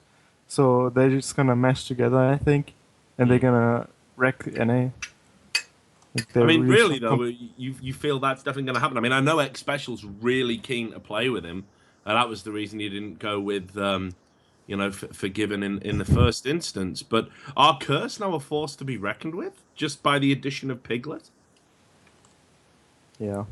Yeah. I would say so. I would say so. They had Cup before, they were 4th place. Now they have Piglet, who can like play a lot of these carry 80s as well, like Wayne. So they can really build something around him. Let Quas play Lulu, let Piglet play Wayne, and they're just gonna let him be the focus of the team. So that could really be something. What do you think, Ram? I mean, I know obviously again this is a different continent, so maybe you're not quite so interested. But I mean, I was on NA for a while. Yeah, a little bit. You've been everywhere, Ram. But I really have. Have you checked your pantry recently? But is what? Is I was looking at the Twitch set. The Wayne jokes are going ham right now. Yeah. Hey guys, sorry guys, it's Wayne. Sorry guys. That's Citizen Wayne. No. Honestly, I was really shocked when they replaced Cop because he played really well in the playoffs. But I'm pretty sure everyone was like calling Curse Piglet the second that Cop was off. And Piglet in his prime, when SKT were dominating, was a huge factor in their wins alongside Faker. It's pretty clear that he's definitely not at the same level that he was before. But like CandyPanda said, I definitely think that he's gonna be a top tier AD carry on NA. Especially like I'm not trying to bump down any support that he's played with in Korea, but X Special is considered one of the top supports in that region. And to have someone like X Special beside Piglet, pretty sure he's really looking forward to that. And I do expect Curse's bot lane to be really good. Piglet X Special. I think you agree with that, Adrian, right? Yeah, sorry. I'm a bit distracted right now. But yeah, Josh decided to go back to his other PC now. Like it's like he's such a fucking prima donna, dude. So basically, sorry, Imp rotated over to Curse basically, and I think that's going to make Curse a lot stronger. If that's the only roster change that they're going to do, and this is the final Curse roster, I think that they're a shoo-in for 4th place. Yeah. With this new lineup, they'll be able to secure fourth way faster and way more efficient than before. They will even get Well, fourth. they'll be able to keep it the entire season. They won't just creep in at the end. So, what do you think about it, Josh? I mean, you've played in NA briefly. I mean, yeah, Curse looks strong, but it's one of those things where, the theory of you keep adding like all these carries to a team, you only have so much farm to like give everybody. So, Piglet is obviously the phenomenal lady carry. He's won worlds, no one else in NA has. So there's that. And yeah, him with Xpecial is going to be a great pair, but outside of that, like, will they mesh as a team? Will there be a rift between him and the rest of the team because of a language barrier? I don't know. And that's what is yet to see. But on paper, yeah, it looks really strong. And as well, I mean, do you think this is going to be something that Curse have really broke the bank for? I mean, can we speculate that maybe, Curse have kind of gone all in on this? Because he can't have come cheap. If Rekkles was 15K, like, apparently League players just got a whole lot cheaper. So maybe not that much. I don't know. Yeah, I mean, who knows? Who knows how much they paid? Maybe Piglet wasn't even contracted to SKT. I'm assuming it was, but... But I was talking in terms of salary and everything. Oh, I mean, whatever salary that Piglet's going to get plus LCS is going to be massive, but I don't know specifically how much each player on Curse is making, or if each player is actually making the same amount of money based on individual sponsorships, which are a thing. Yeah, I've heard that different people on Curse get paid different amounts, but so maybe it didn't cost Curse. Oh God! Very much more than they usually pay players. I don't know, since I mean they are a rich organization it seems. So Oh my God! I think where did I cut off at? Yeah, it's okay. Don't worry. We got the gist of what you were saying. They're a rich organization, not as rich as Team Fusion, obviously, but pretty close. Obviously not. So you get Team Fusion wall, dude. Look at that wall. Is I mean, a Curse contenders with the addition of Piglet? I mean, NA, I think, hate to say At the moment, it might be a lot more exciting than EU, actually. Okay, NA is definitely more exciting than EU. Yeah. Resident Sleeper, like I actually fell asleep in one of our LCS matches. Let's just be real here for a sec. It's more exciting. If Curse is an actual competitive contender, it is too early to tell because we don't know the rest of the roster swaps. Yeah, I mean, right now it looks really good for Curse. I mean, TSM, okay, it sounds like they have Santorin. Cloud9's going to be strong. TSM's like, maybe they will. Obviously, Santorin's very mechanically strong. Maybe he'll mesh well. They'll be very strong. CLG, you don't know what's going on. Yeah. LMQ, supposedly isn't coming back. So I think they're going to be a contender just because so many other teams are so busy having their hands full with what the hell they're actually doing. I mean, and even if they would swap roster, because then it would get even better. They wouldn't swap for worse, I guess. So already it's looking strong, and if they swap more now, then it would get probably even stronger. I think one of the things that everyone was, saying Curse actually... Well, okay, this was one of the biggest talking points. I wouldn't say everyone was saying it, but a lot of people were looking at Voyboy and, has he reached something of an impasse in his career? Is there another level he can get to?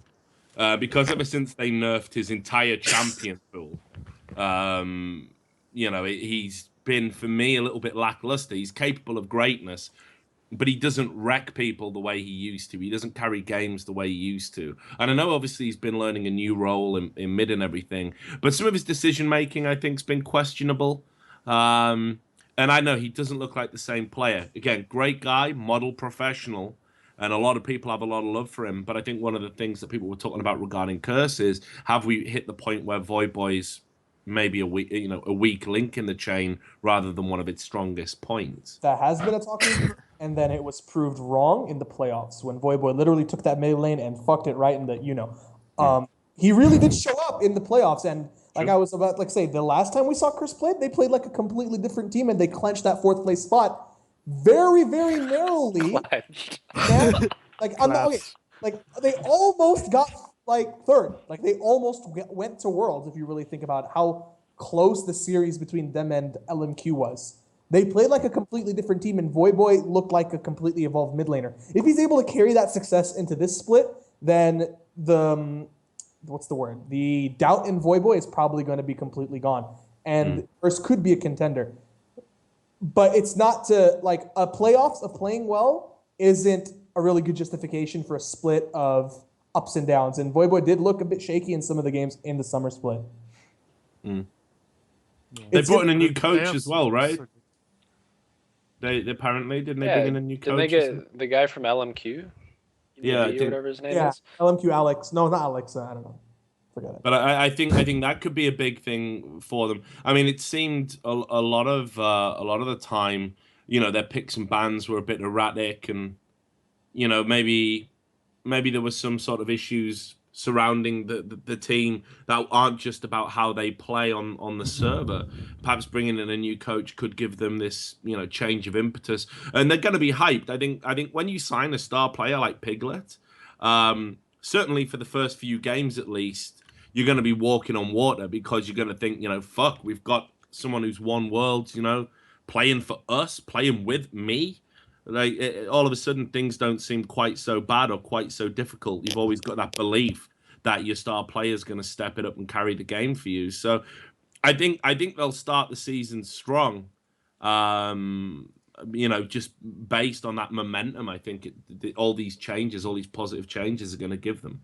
You know, actually, I made a tweet some days ago saying that they had a really strong staff right now, because they actually, I don't know if they added them all, but I just looked it up, and they have a head analyst now, a head coach, a sports psychologist, a manager, and then 2 more analysts. So that's like crazy to think about. No other team has that. Some teams maybe have an analyst and coach, and that's about it. That's like the maximum that it goes. No team has like 3 positions plus 2 supportive analysts as well. So that alone would make them even stronger. And I think that's really, really good that those positions come to the scene now. Like, the only way it could get better for them would be if Incarnation was to join as some sort of player coach, manager, and owner, maybe. Incarnation gets unbanned, I grow a 6-pack. So okay, look, shall we do one more NA thing before we talk about the big story? So let's talk about, this isn't really big news, but I think we should talk about it. Mancloud's Facebook post. Did you guys see this? I've read it a bit. Okay. I guess what you're talking about is the arguments between him and Saint.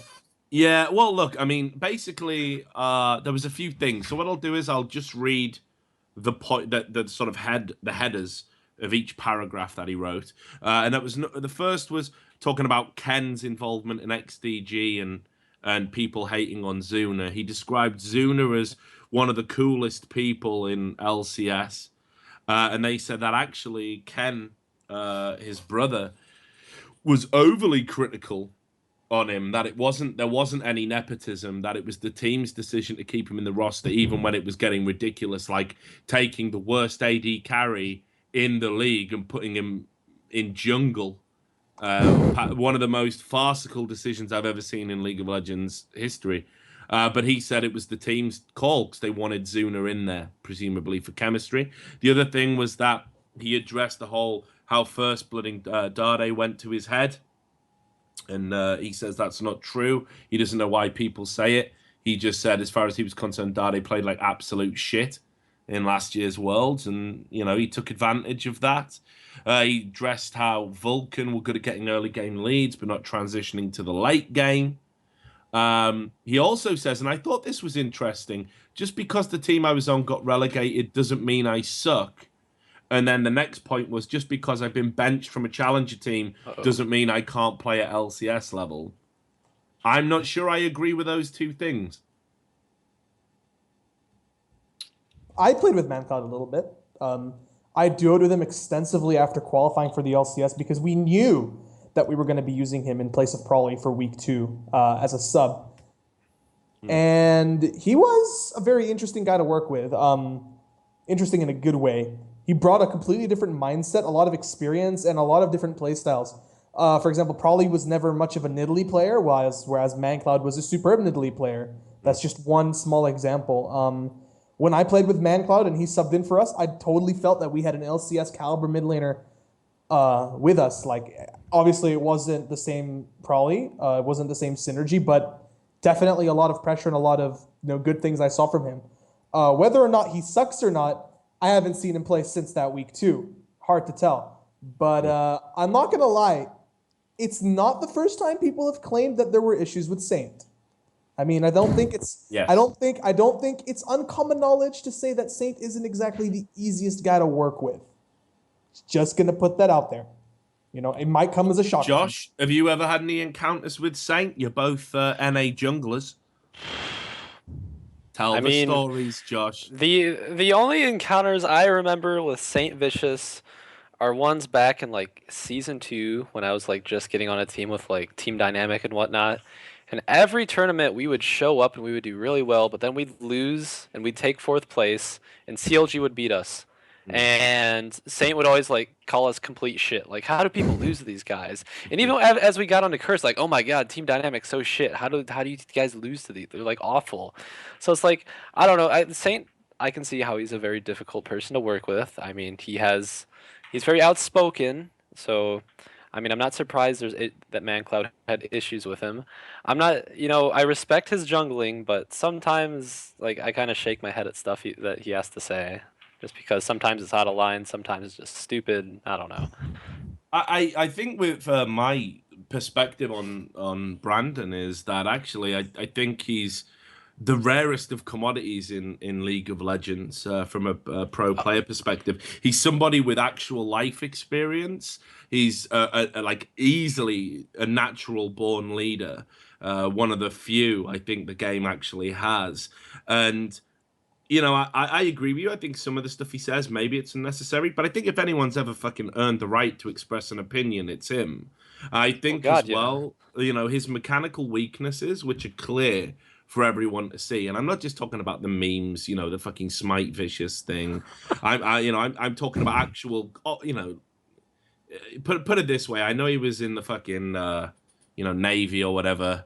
I certainly hope he was never in any firefights with the sort of reaction times that he displays when he's playing, solo queue or whatever, because, he'd get outgunned. But you can not have mechanics and be a great shot caller. And the great thing about Saint would be like, in that moment, he would say, we're doing this, and everybody would follow him. Even if it was bad, even if it went horribly fucking wrong, it's better a lot of the times to make a bad decision than to make no decision at all. And that was one of the things that I always respected about him. The LCS is a much duller place without him. And I wish him... I really wanted Curse Academy to beat CLG, actually. I just want to win for the shit. That might be taboo to say that, but I wanted to see him back in LCS. I wanted him to win was for the rooting shits for and Curse giggles. Academy. Like, after the first game, I'm like, holy shit, they're going to win. Like, they played really well, actually. Until they lost, they were winning. But, like, I just thought that if Saint and Curse Academy relegated CLG, in a way, it would have just been absolutely fucking hysterical. Like, let's be real for a second. Oh, yeah. Like, okay, besides the fact that CLG, well-known NA org, it would have been a tremendous loss to a lot of fans. It would have been fucking hilarious. Yeah, I love the I think the first for it. Right? Hilarity. That's, myself, at the end of the day, we all just want to laugh. Like, we all just want to smile. That would have been fucking hilarious. I'm just straight up. Yeah, I mean, like, instead of looking at like, holy crap, like CLG, one of the big four, like, isn't an LCS anymore. I think the first reaction had been like, holy shit, they actually lost the Curse Academy. Like, coming off that, going to Korea and shit has been like, how hilarious is that would have happened? Obviously, it didn't happen, but I was rooting for Curse Academy, but it didn't happen. It wasn't to be.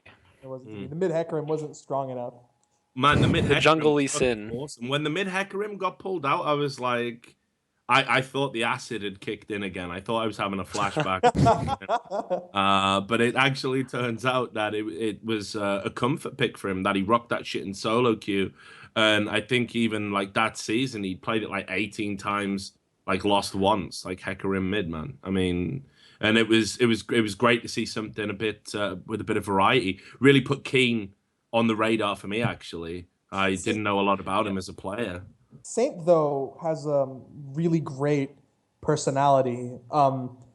As an entertainer, I just like I'm also just gonna go back, think season 1, season 2, listening to his fucking hilarious rants on stream about like him taking his girlfriend out who was apparently Yeah. super hot but like dumb as shit. Dumb as shit. Yeah, I And remember that one. like something at like a restaurant, he's just like, nope, we're done here. And like he was at the Navy as well, just like he also did some casting, if I'm not mistaken, at IEM San Jose last year, which was really Sao successful. Paulo, I think. It was at Sao Paulo, not San Jose is not Brazil. My bad. Yeah. I am sorry. Wow. I am sorry. Looks like the acid's kicked in for you as well, bro. It's the Meds, many man. I'm medics. very sorry. No, but he was a really good caster. Is Saint like could that be a possibility sometime in the future? Because I know a lot of people have expressed the joy of having Saint as a caster because Saint is just not afraid to say the hard cold truth, which is kind of sometimes what people want to hear. Well, it's what we need more of in commentary. I think one of the things I hate is the way commentators, they always try and, like, I've seen people do some horrific misplays in LCS, and it's almost like the commentators make the excuse for the player. They say, well, I think what he was trying to do there, or that was a bit unorthodox. It wasn't unorthodox. It was fucking shit. It was just shit. You know, just say they fucked up. It's okay. It happens in every other sport, you know. If you miss a field goal in NFL from like 2 yards out, you're gonna get called. You're gonna get called out by John fucking Madden or whatever. You know, it's gonna happen. It's natural, but we don't seem to do it as much in league. And one of the things I like about Brandon is that he's not exactly backwards about coming forwards. And that's kind of why I expect clashes to happen in the team that he's on.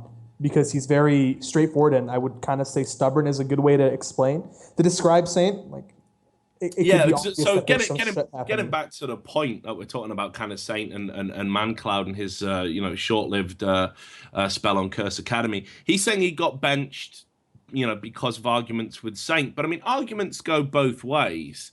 It's really interesting, I think, because one of the things that I hear lots of players say when it comes to solo queue is don't argue, always be the bigger person. Yet when it comes to being on a team, they just argue to fuck. It's like, and will not back down. And it's like, look, Saint's the captain. He's not going anywhere. He's cursed to the fucking bone. Like, if you want to suck one guy's metaphorical penis to get ahead, it's going to be his. I mean, it's just common sense, right? All I heard was penis and suck. I am so sorry. Yeah, so you've zoned out now. That's all I can think about right now. Thank you, Richard. God damn it. Was Adrian going to say something there? Yeah, I mean, in solo queue, you're like, sure, don't argue because you're never going to meet these people again, but in a team, you have to argue, or at least to some extent discuss about what you're going to do. And especially since he's the mid laner and Saint is the jungler, if they don't mesh, then it's not going to work out. It's not like the top laner and AD carry. They don't have to work together, but as a mid lane and jungler, you have to work together. And if that doesn't work out, then I can totally see them clashing and parting ways because of that.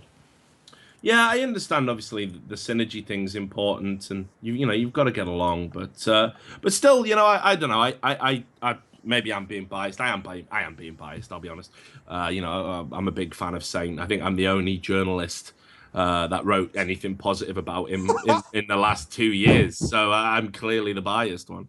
But all things told, do you think we're going to see Mancloud in the top tier team again? I don't see it, really. I kind of think his window of opportunity's been slammed shut. But maybe you guys know something I don't. I'm surprised he didn't try out for Complexity, where he wasn't offered a shot to try out. It seemed like they kind of jumped on the golden glue hype train. Speaking of Complexity, don't we have some news as well about them? We'll come to that. Oh, yes. Josh, just some thoughts about Mancloud. Do you still rate him? Do you think he's LCS caliber? Mancloud, even though he was a great mid laner, I think the window of opportunity as the mid laner is kind of gone. I think that's one of the roles that is probably the most popular role, honestly, for good players to kind of rise up at. And just when I look at the challenger scene right now in NA, there is quite a few really good mid laners. So I don't see his window of opportunity to step up onto a big team. He'd have to kind of form a team and get back up there with them. I just don't think he's at the status where he can just join a mid or higher mid tier LCS team and perform. And what about you, Adrian? I don't know if you've seen a lot of Yeah. Mancloud, but what do you think about him as a player? You know, I actually think he could have the chance because he already proved to play at Worlds and he performed there. So as long as he has the motivation, like he knows he can play at the top. So it's really up to him now. Of course, there's some team that is willing to try him out, but if he's good enough, he's climbing the ladder, he's top in Challenger, then he could totally do it. I don't see why he couldn't. Okay, so that's the Mancloud drama put to bed. And there you go, guys, as well. It's on record. Zuna was the coolest person in LCS. I always said you were mean to him for no reason. That was just fat shaming at its worst. I mean, Zuna alone. No, Zuna's cool. Yeah, Zuna's like, he is a really nice guy. His mistake was to deliver friendly trash talk, well, against a popular team, but also when you were in a losing team. You know, when you're idolized by loads of fans because you're winning games, it's okay to trash talk other people. People say, "Oh, he's just joking." When Zuna did it, everyone was like, "How can he trash talk anyone? He's shit." And that was the end of that chapter. You know, it made him the most hated person. He doesn't look very nice. Zuna's sexy as fuck to me, but that's kind of like he just kind of. I don't want to say he brought it on himself, but he was the instigator for a lot of undeserved hate. Yeah, well, yeah, exactly. He was. I think he underestimated the community's capacity to be, you know, shit to people, and it was a harsh lesson. I'm sure he's going to do great in Heroes of the Storm at Cloud9. Wish him all the best. He was a cool guy. Rest in peace. So we will move on to the big story. Rekkles wants out. Rekkles. Complexity. Damn. No. That's not the big one. We'll come to these dribbly drabbly bits of news at the end, but I want to spend a good block of time talking about Rekkles. So, a few days ago, myself, who else, wrote a story which was that Rekkles had talks with Alliance after both teams crashed out of Worlds in the group stages, and I'm not quite sure what form these talks actually took, but it was confirmed by sources on both sides that Rekkles had been for some time courting Alliance. He sees himself as, you know, being the solution to making Alliance a world-class team, like truly world-class, as in beating Koreans. But by the same token, he just wants off Fnatic. This is what people are saying. And then today, the reveal is that he's got a buyout clause in his contract, which I think $15,000 to buy a player out of a contract early is actually quite significant in esports. Super fucking small. Yeah, but everyone's saying it's small. And I think one of the reasons that people are saying it's small is that there was a rumor circulating amongst all of you players, because you players love to gossip. This is how I get all my stories. It's all of you players out there talking.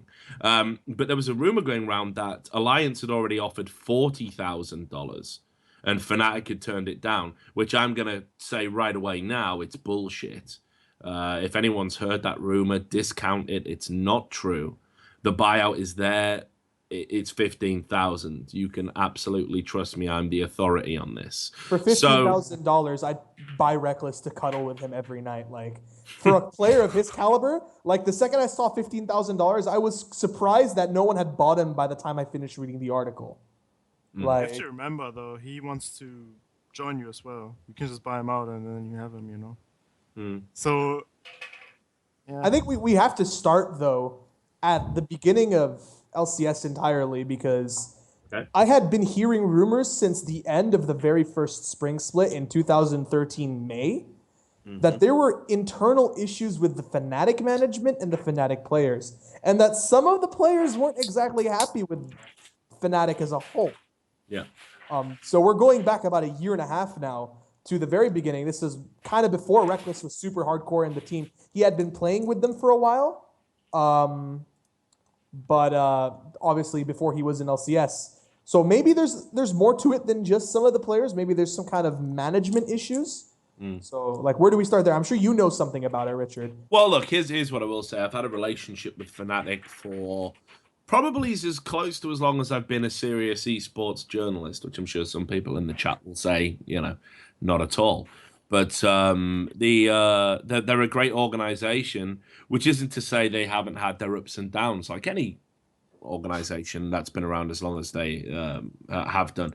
I think they've been a big proponent of League of Legends. I think they've absolutely supported the game and were the first European organization, at least I can think of, to really embrace its full potential, bring in players that could engage the fans.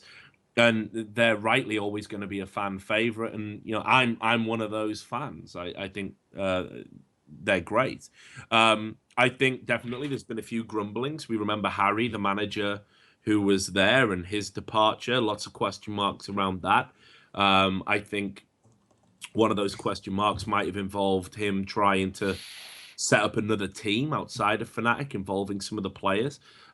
Possibly ex-Peke, who he had a very good relationship with and was perceived to be the star player at Fnatic at the time, and arguably still is. So they've definitely had ups and downs, but this is new territory for them. I mean, when they got Rekkles, I don't think they realized what they were getting. It's like, lightning in a bottle. When he went to Copenhagen Wolves and started putting in these amazing performances when Copenhagen Wolves loaned him, I remember Fnatic publicly coming out and saying, just so everybody knows, he's still our player. We've got him contracted, guys, please. Because they were like, holy fucking shit, this guy's unreal. Like, And when I was talking to the owner of Copenhagen Wolves on that podcast I referenced earlier, he said it was Deficio that said to him, this guy's going to be amazing. This kid's going to be amazing. They played against them in some Danish tournaments. When Rekkles was there with some mixed team, and Deficio was like, I don't know if you know this kid, but he's going to be a problem. He's actually capable of carrying this team to victory. And that's what put them on the Copenhagen Wolves radar. So when they had an opportunity to loan them, they were like, fuck yeah, we're in 100%. So it's clear that Fnatic maybe didn't realize exactly what they were getting. And perhaps that's one of the reasons why, even now, on this 2-year contract he signed, the buyout is so low. Or so low as you guys perceive it. But ultimately, the reality is, I think Rekkles is quite astute. He's got a very good head on his shoulders for his age. He's looking at his career as you have to. And that is, in esports, you've maybe got a 3, 4... possibly 5, if you're lucky, window of opportunity to win things and make serious bank before you're washed up and you have to become a journalist or a caster or something, another wretched creature, like not a top tier player, which is, the true godlike status. So he identifies that, and he obviously thinks right now his team aren't going to deliver that. And to be honest, I love the Fnatic guys to bits. Again, Soaz has been great to me. Yellowstar's been great to me. Xpeki's been great to me. But I don't think they can deliver what Rekkles wants, and that is to be going to World Championships and being in finals, semi-finals, and beating top-tier teams. And that's why he wants to pay out of his own pocket to get out of it. But I mean, who can? That's the question. Who can provide him that? In EU, anyway. Well, he thinks the only Alliance. other team, he thinks Alliance, but it's like a case of, is it really true? Because they have their own problems, right? And I don't think, I think what happened was that he went to Korea, he saw he was good friends with Deft, and he saw how, what a team of 5 people who are really dedicated can do, and he really wants to do that as well, because he's the only player, maybe with Froggen, who's really on a comparable level to Koreans. So he really wants to have a team that can match his dedication to the game. So I think what happened was he went to Korea, he saw it after talking to Deft and just seeing the Korean way, and then he went back to you and he figured, I want a team that's like that. I want a team that can match my dedication. But I think he has come to realize that there's really no team in EU that can do that for him. Here's one thing I just want to ask you while we're on the subject, Adrian. Rekkles, is he the best AD carry in Europe for you? I think he's the best AD carry in the West. Mm-hmm. Yeah. The whole West? Yeah. See, now, a lot of Alliance fans are saying, actually, if you were to replace Tabs with him, it's not necessarily a step up, which I find it blows my mind personally, because I agree with you. But apparently, there's a lot of people out there who think it would be really unfair because they see Tabs as at least on the same level as Rekkles, which I don't see at all when I watch him play. And not to mention also to say that Tabs did mention that Rekkles had been trying to quote unquote steal his job for the good end of the past 8 months. So and we'll get onto that, but just quickly, Adrian, Tabs and Rekkles, compare them for me. Explain who's better and why, in your opinion. Good question, actually. I think if Rekkles just has more drive, he has just more motivation to really be the best. While Tabs has it as well, but I mean, if Tabs is really on his top level, he is really not far away from Rekkles at all. But in words, he kind of slacked off a bit, I would say. You could see it in some games. I mean, he was performing some games, but he wasn't like Rekkles was, who was just crushing every game. And even if they lost, he was performing good, had the high farm, and was an impact in the game, you know. So Rekkles is just a bit better. Clearly. Yeah. I mean, I don't see, there's a real big gap. I think Tabs is a very good AD carry, but I think Rekkles is something special. I think he's got real greatness surrounding him. And you know what? Yeah, go on. Sorry. Yeah, it's not actually only the in-game skill, because Rekkles is also a kind of guy. He's very young. He's very adaptable. And whichever team he comes in, he will perform good, and he will find his own in that team. Like, if he has to play anything, if he has to play the carry role, maybe he has to play more of a wave clear role, he can adapt, He's very young, and he has a very good attitude towards the game and towards the team. So he's even maybe better than Tabs in that regard, because he's just a really a almost perfect A carry you want on your team.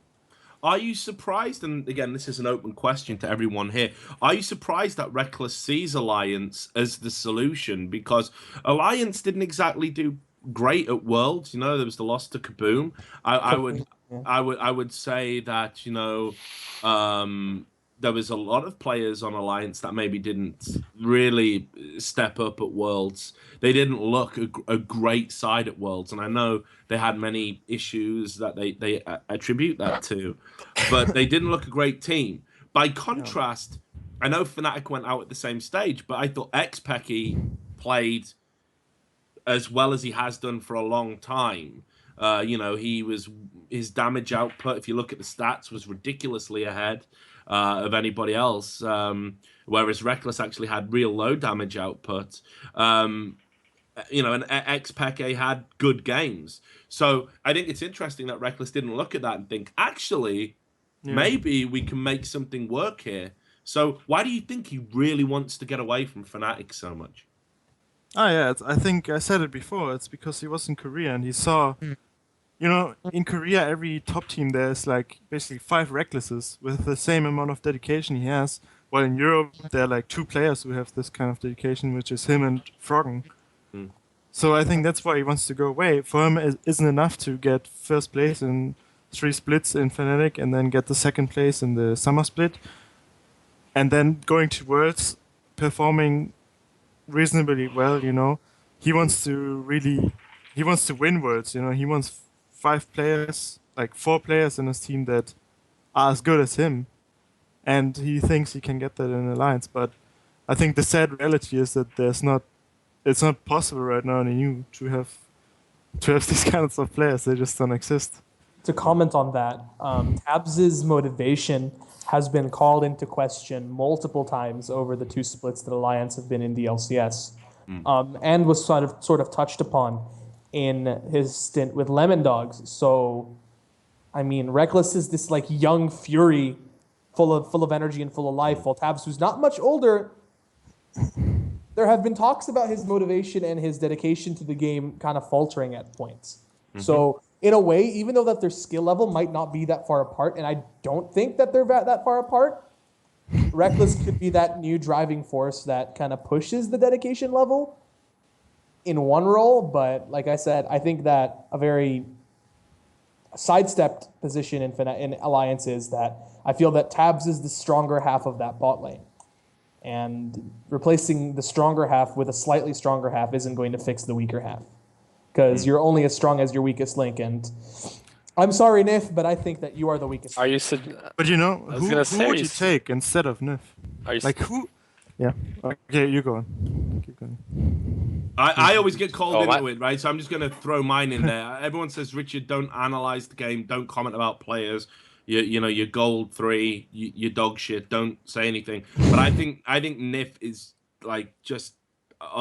he infuriates me watching him play, dude. Like, I think his decision making has been appalling. Like, in key games, it seems to have got worse. Like, I know this is a bit awkward because next week I think we're gonna have Wicked on.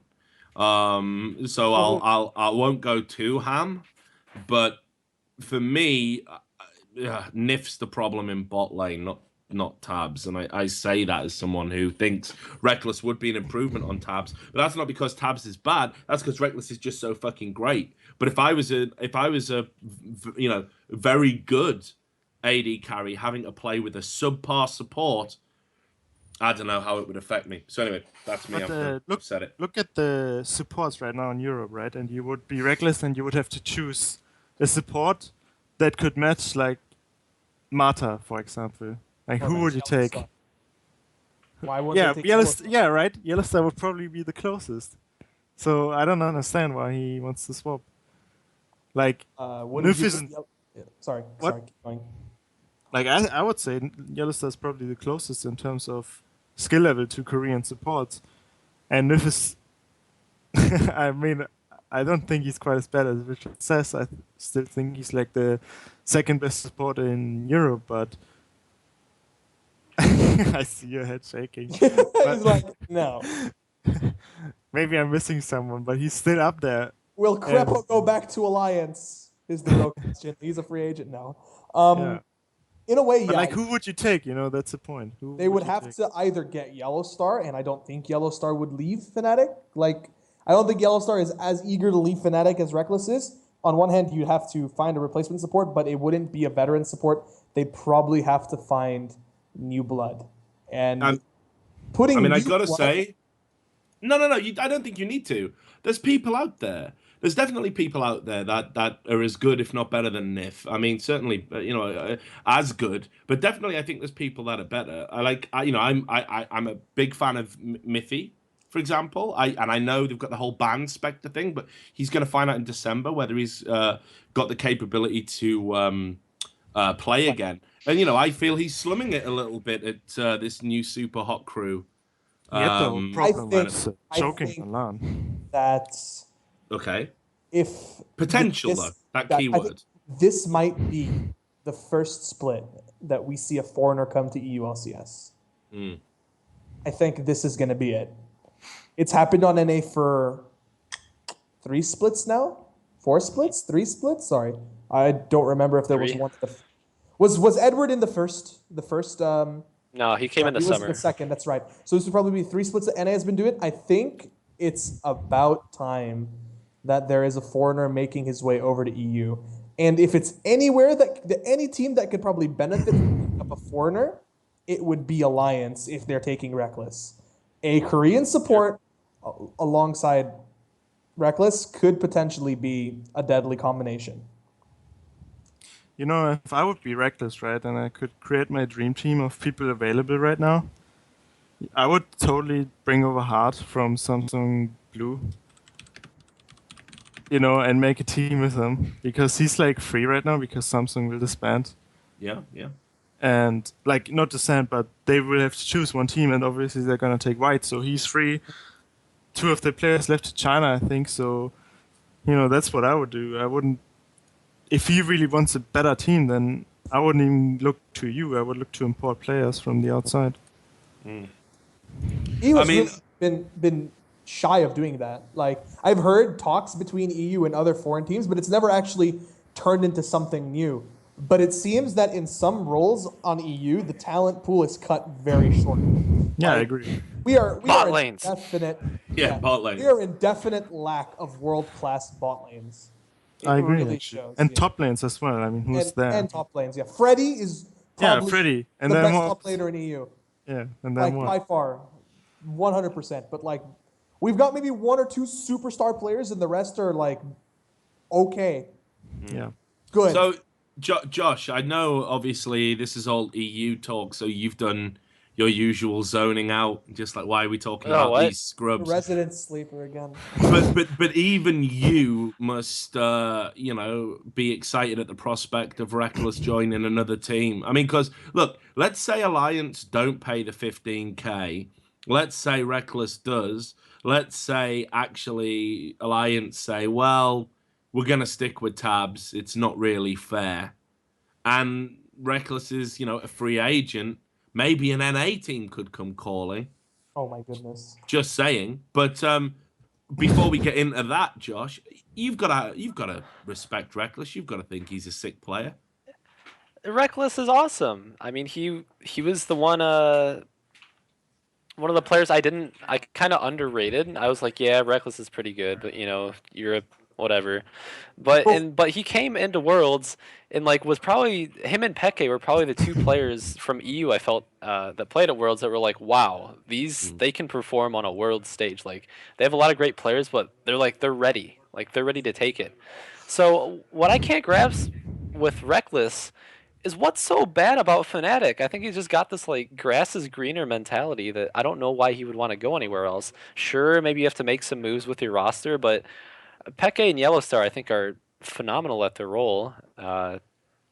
I don't think you're going to find a better support really elsewhere on another EU team. As far as mid laners go, Peke proves that at the world level, he can hang with everybody else and perform really well. So do you think maybe though Rekkles is looking at it that in the way that some of the community look at it, like how much longer can those players go on? Because historically, we know that they're now at the point where actually they probably should be retiring, right? Or But, certainly not relevant. I mean, but why would he go to NIF and NIF then? Yeah, That why would he makes go no to NIF and sense. Froggen then? They've been playing just as long. Well, come on. Yeah, Froggen is still... He doesn't lose lane. Don't include Froggen in this. I mean, You watched Peke at Worlds? He fucking tore it up. Peke tore it up at Worlds, but I wouldn't say he did in the regular season. From what I understand about the internal, not struggles, but disagreements that happen in Fnatic, from what my sources tell me, one of the questions is about whether Peke is actually fully focused. And he was when he went to Worlds, no doubt. I think he really wanted to prove a point. But, regular season didn't look like his old self at all. Again, I guess I have to take a lot of this is outsider's perspective. Maybe in I've heard in the past that Fnatic lacks a lot of motivation. They're out partying and shit. They're not scrimming. So maybe there is kind of a mentality of Fnatic that I'm not seeing. But from my perspective, I think Fnatic looks pretty good as far as players and where else he could go. If he wants to I don't see him going to NA anywhere that he'd be happier. So I mean, if he's unhappy with Fnatic, I mean, I don't see why he can't, weave out some of the problems. I think that's a lot simpler than trying to join a new team. I think one thing that we need to overlook right now is how much of a shitstorm this has really caused. Now, we don't know exactly the 100. There's always 3 sides to the story, like everyone says. There's one side, the other side, and the truth. And they're all different in their own ways. But let's just look at the worst case scenario here. Rekkles is on the 2nd best team in EU right now. And he's causing a lot of shit. And it's confirmed that, he's doesn't want to play with Fnatic. Now, he wants to go to Alliance. Say Alliance don't want him. How fucked is Rekkles when it comes to EU LCS now? You think he's going to be like, hey, Fnatic guys, I was fucking joking. Let's hug and stuff. And well, you know what his plan B is? There's a lot of talk, and I don't want to jinx it. So what I might do is I might just delete this part from the VOD. But it's just our secret, us and 7,500 other people. Although our viewbot's gone off and we're down to 2,000 right now, so that's cool, even better, right? Big secrets. But I think what Rekkles would really like to do if the alliance move didn't work out is if Incarnation was unbanned. Okay, all right. He wants to make the super team, so you'd have the best Western AD carry, and what many people will quickly find out is probably the best Western mid in one team. Has been speculated to get unbanned for 3 splits now. Okay? It hasn't happened yet, and although that I do think that the guy has changed, he's definitely a lot better than he was 2 years ago. I'll be 100% frank with that. I still don't think he's going to get unbanned. It's not my position to say if he deserves to get unbanned. Whether or not he deserves to get unbanned and if he will get unbanned are 2 completely different stories. I'm not saying he doesn't deserve to get unbanned. I'm just saying that I don't think it's going to happen. I disagree. I think it will. And I think it's the right thing to do. To unban Incarnation. Yeah, Okay, absolutely. I'm not going to argue whether or not he deserves to because it's not my position to judge. Yeah. Why do you I just want to ask, like, I'm just going to make it perfectly clear so that people don't like hunt me or DDoS me or something in his honor. I'm not saying that he doesn't deserve to get unbanned. Why do you think he deserves to get unbanned? Okay, so the simple argument is Riot. And don't give me Thorin's dick, by the way. Like, no. We definitely won't bring Thorin's dick into it, although it is magnificent.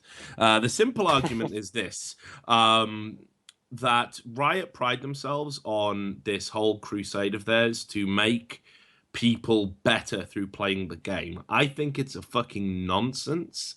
I really do. I think if you want to try and teach a bunch of kids and young adults life lessons through the medium of a computer game, you're fucking mentally ill. Like, it's just, there's better ways to do it. But that's their credo. That's what they're into. Now, who is a better example of the reform that they espouse to care about so much than Incarnation? This is someone who allegedly DDoSed people, something he denies and says the only reason he ever took credit for it was because he wanted to inspire fear in his opponents and players he hated. Let me just point out that DDoSing is a federal crime. Yeah, I know it is, and I'm not saying that DDoSing's cool. It certainly isn't, but there's no proof that he did it either. No proof beyond him saying, yeah, I did it, maybe. That's not enough. That wouldn't be enough to secure a federal conviction, my friend Ram. So there's that. Obviously, the other argument, of course, for freeing Incarnation is that, and I'm sure you can identify with this, for me it's a lot harder because I have to go further back. But you're not actually a fully developed human being at 16, 17, you know, you're 15 actually. Oh, 15, there you go. I will have you know that I was mature at 16. Okay. Your frontal, well, you know, Ram, when you lose your virginity, you'll be mature. Let me know when that happens. No, I'm kidding. Shit, man, I went summoning an insight from nowhere. What happened? How alpha of you? Holy shit. I know. I've asserted it. I haven't lost mine either, so don't worry. That's why I'm so upset about it. Anyway, so again, this is someone calling. He's got a friend to verify. Tell him that you had sex with me. But no, the point I'm making is that you're not even fully formed. Like, literally, psychologically, emotionally, you're not a fully formed person. So any decisions that you make at that point are going to be bad. They're going to be flawed. So if you make those decisions when you're young, you shouldn't be tried as an adult. And in fact, this is one of the reasons why legally we don't try minors as adults for crimes. We have a completely different set of laws and a different set of statutes. So a lifetime ban for me is completely overzealous. He's been allowed to play solo queue. He's never been banned again. He hasn't even had enough reports, if any, to get to the threshold of being in the tribunal. This is a truly reformed character. And he just so happens to be one of the best players that the West has ever produced. Let's give this guy a second chance. I'm sorry, I'm just lost on all the sex that I've never had right now. All I can think about is all the pussies I've never fucked right in, you know? God. And next week on First Time. First blood. Taking first blood to a whole Oh my level. god. Oh god. Oh god. No, I mean, I'm just gonna fucking say it. Incarnation. What's happening? Is probably the best. Shut up for a sec. Let's stop talking about where my dick has or hasn't been. Incarnation Jensen is probably the God damn it, the best laning mid laner in EU and NA combined. The best laning mid laner. I'm gonna emphasize laning because he goes into lane against all these other players and absolutely fucks them. Like, it's not even fun to watch him shit on kids when he's playing seriously. You're just fucking laughing at me. Like, I can't be taken serious anymore. I just don't know why we're still on air. We probably violated like all of Twitch's rules there, really. So I blame Josh though. We're gonna get that this material may not be suitable thing before you actually get to go to the stream. For humans. Like, just that's it. Like, yeah, only animals can watch this now. But anyway, so that's my thoughts. Adrian, you obviously worked with Incarnation. I guess I should ask your thoughts. I think, like, I was living with him for 6 months, and he's. If I wouldn't know better, he would really be a reformed person. You know, you have to see he got banned with Darkwing Jax, Almopo, and Linek, I think, for like lifetime, and he's the only player of all of them who has kept playing the game. Okay, it happens. He's like the first in the EU ladder, and he really tried to get unbanned. I mean, he approached Riot a lot of times, asked them what can he do to like get unbanned, and he really put a lot of effort into it. While the other people who got banned, they didn't give a fuck. You know, they just kept raging, and they kept making new Smurfs getting reported and kept getting banned on them. And he was the only one who really put effort into unbanning it. So I think Riot could really take the approach, which you said already, where they could say, you know, our tribunal system really, you know, that players reform after they've got banned. So they could really use this to show that people can change. If they're gonna do it for Ocelot, and I don't know if you remember that, I mean, it was really cringeworthy, that video, Taming the Beast, was it called? Yeah, something like that. And you know, it was like, oh god, that bit with Light in it where he went, sometimes Ocelot even wished his opponent's cancer. And then they show a screenshot where he says, "Riot is cancer." Yeah, and it's like, as if that isn't the normal solo queue experience anyway. Like, as if that isn't 90% of people in EU West. Like, actually, just this morning, I was told to get gassed. How fucking great is that, right? Dude, man. But maybe they meant, you know, gassed as in out of breath. Like, you know, just it's creative at least. Maybe it was friendly. So. But, yeah, so long story short, I mean, like, I think that's a great plan B, and that too. I think it's a great plan B, and I think if it's possible that Incarnation can be unbanned, and I sincerely hope it happens, maybe Rekkles is thinking that there's a potential there to create a genuine super team. Yeah, and if there are two players that could, like, how do you say it? Like, pull Korean attention to Europe, it would be Incarnation and Rekkles. If really top-tier Koreans would come to Europe, it would be because of these two players.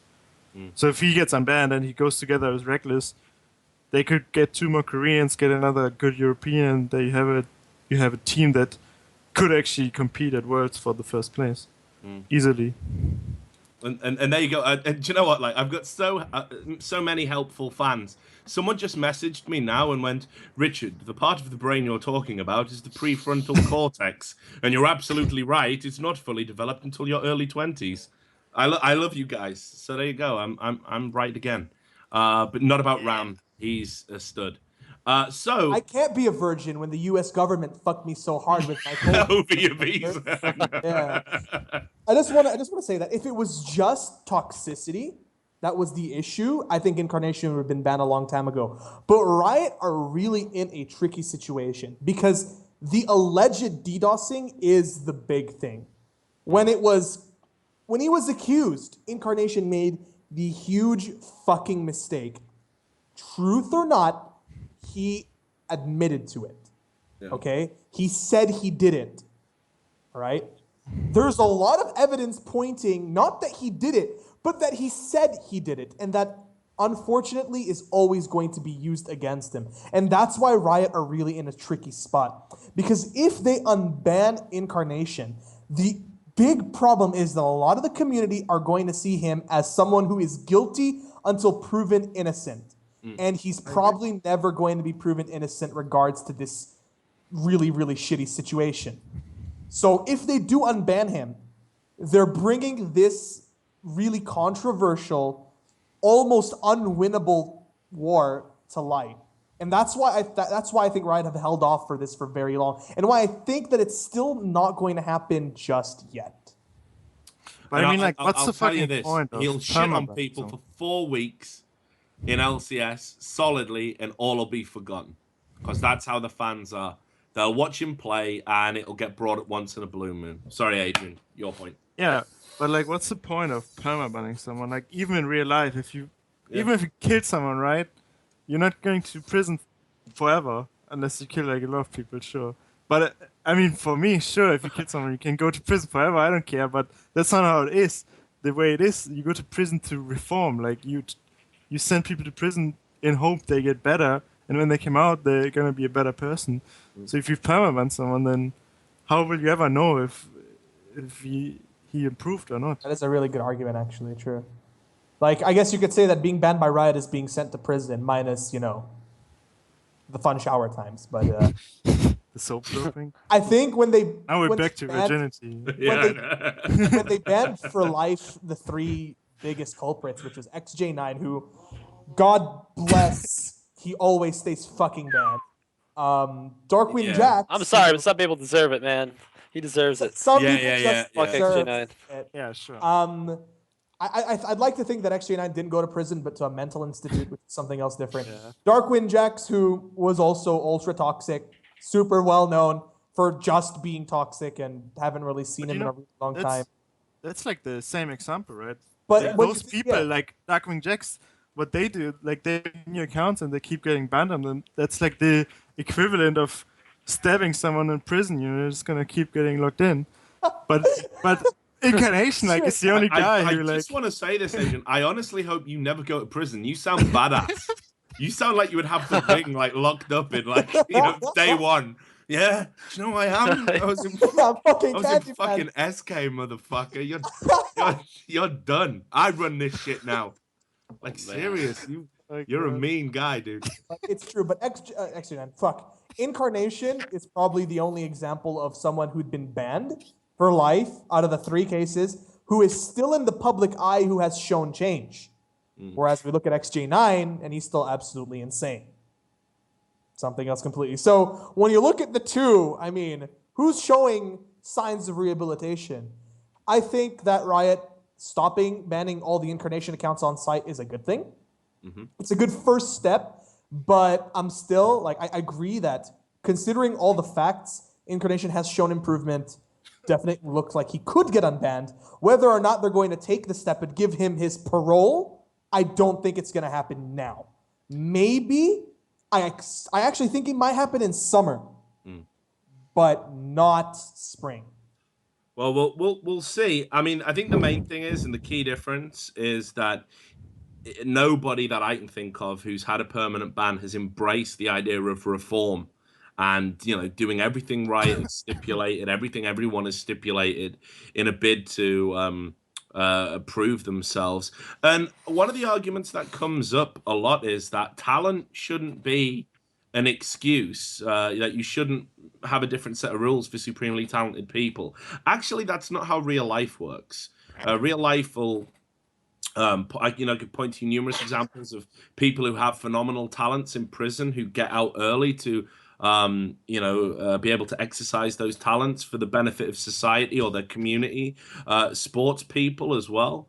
Like how many footballers, they get drunk, they run somebody over in a car, and they get night release so they can still play football games in the evening. That happened with a Brazilian footballer called Edmundo. who is a real talented player. So, and again, maybe it's wrong, maybe it's right, but people are always willing to make exceptions for the supremely talented within society. Anyway, let's move away from Incarnation. We're coming towards the end of the show. We've run over time, but it's been amazing. But what I want to do is I just want to wrap up the drips and drabs. So, Josh, Ram was doing what Ram does. He was rambling about something about complexity. You made a joke. Okay. Okay. I love you, bro. So, what I noticed last night was I saw the complexity roster was actually playing rank 5s, and I thought that was kind of weird, since they should have the 3 out of 5, so they would have the promotions, the auto bid into the expansion tournament, since they played in relegations and lost. But yeah, they were playing rank 5s, and I noticed they weren't using Bubba Dub, which means they would have only 2 of their 5 remaining players left. And then this morning I saw Alex Penn tweeted that Bubba Dub had left to make a team with Robert X. Lee and Prolly. And that would also have Kenny U and Smithy from XDG on it. And that would be a team which makes me think that I believe that team would then get the expansion slot. So the old complexity is playing rank 5s to try and get a spot in the expansion tournament because they just got screwed over. Or maybe all this talk about the complexity coach and management being not great is true. Problem is that these 3 players are technically still contracted to complexity, as in complexity the org. And I don't know, well, actually I do know, because I did sign that contract, but can complexity stop these guys from playing the expansion tournament under a new team name? They'd have to do it sponsorless, obviously, or unofficially under complexity's name, but they would get the slot, actually. The org does not own the expansion tournament slot. It is 3 out of 5 of the players. So yeah, if Bubba, Robert, Prolly team is actually happening, it would be them taking the 1st or 3rd seed, I think it is. The 3rd seed, yeah. 3rd seed. So, what do you think, Josh? I mean, is this a huge potential seismic drama looming on the horizon? Or? I think this is pretty big because complexity was sitting pretty, saying like, okay, we're gonna make some roster changes, but we're not gonna go too crazy since 3 out of 5 will keep the spot. We'll have really good seeding and have a really good chance of getting back in. But now they've been screwed over by their management. At least has been screwed over kind of by their players, and so this puts like 2 of the complexity players on one side, and then the other 3, but the management's with these 2, so it's like it's like complete chaos right now. So you gotta wonder: is complexity gonna go go side with these 3 players now? Like, what's going on? I don't know. So, final thoughts on the complexity issue? I'll bring you in, Adrian. I'm getting a vibe maybe that you don't really care that much, but no insight on this. I thought so. Good, that's great. Yeah. Ram, What's that? Robert X. Lee isn't that good? Holy shit! But I mean, you know, you're ex-complexity, so. Yeah, give us some details as to why that might be, Ram. Last time I talked about Robert X. Lee, I got called a pantry man. I'm not sure where I'm going here now. Well, no. What can they say about you that's worse than that? I mean, you did call me a virgin. A virgin? Yeah. There is that, but you know, we all know that's not true. Look, so. if this is actually true, and Bubba did jump ship, and Robert and Prolly suddenly all started. Well, Robert said that he didn't want to play and he wanted to stream, or that was kind of insinuated. If this is the case, and they did jump ship to play as a 3, it could be that a lot of what had been spoken of the mismanagement in complexity, there could be some truth to it, because like obviously there's 3 sides to the story. 1 side, Prolly side 2, complexity management side, and 3, the truth. It could be that some of Prolly's side could actually be closer to the truth than we thought. I'm not saying that it is, but like if Bubba did jump ship, there has to be a reason why. And I remember there was a little bit of a debacle about how some of the players did want to keep Prolly. Yeah, I just think like the big point was made that like if Prolly was such a bad teammate, then why is 50% of the roster wants to jump over and play with him still? Like, what's going on here? That is true. Look, we'll quickly go on. We'll do 5 more minutes.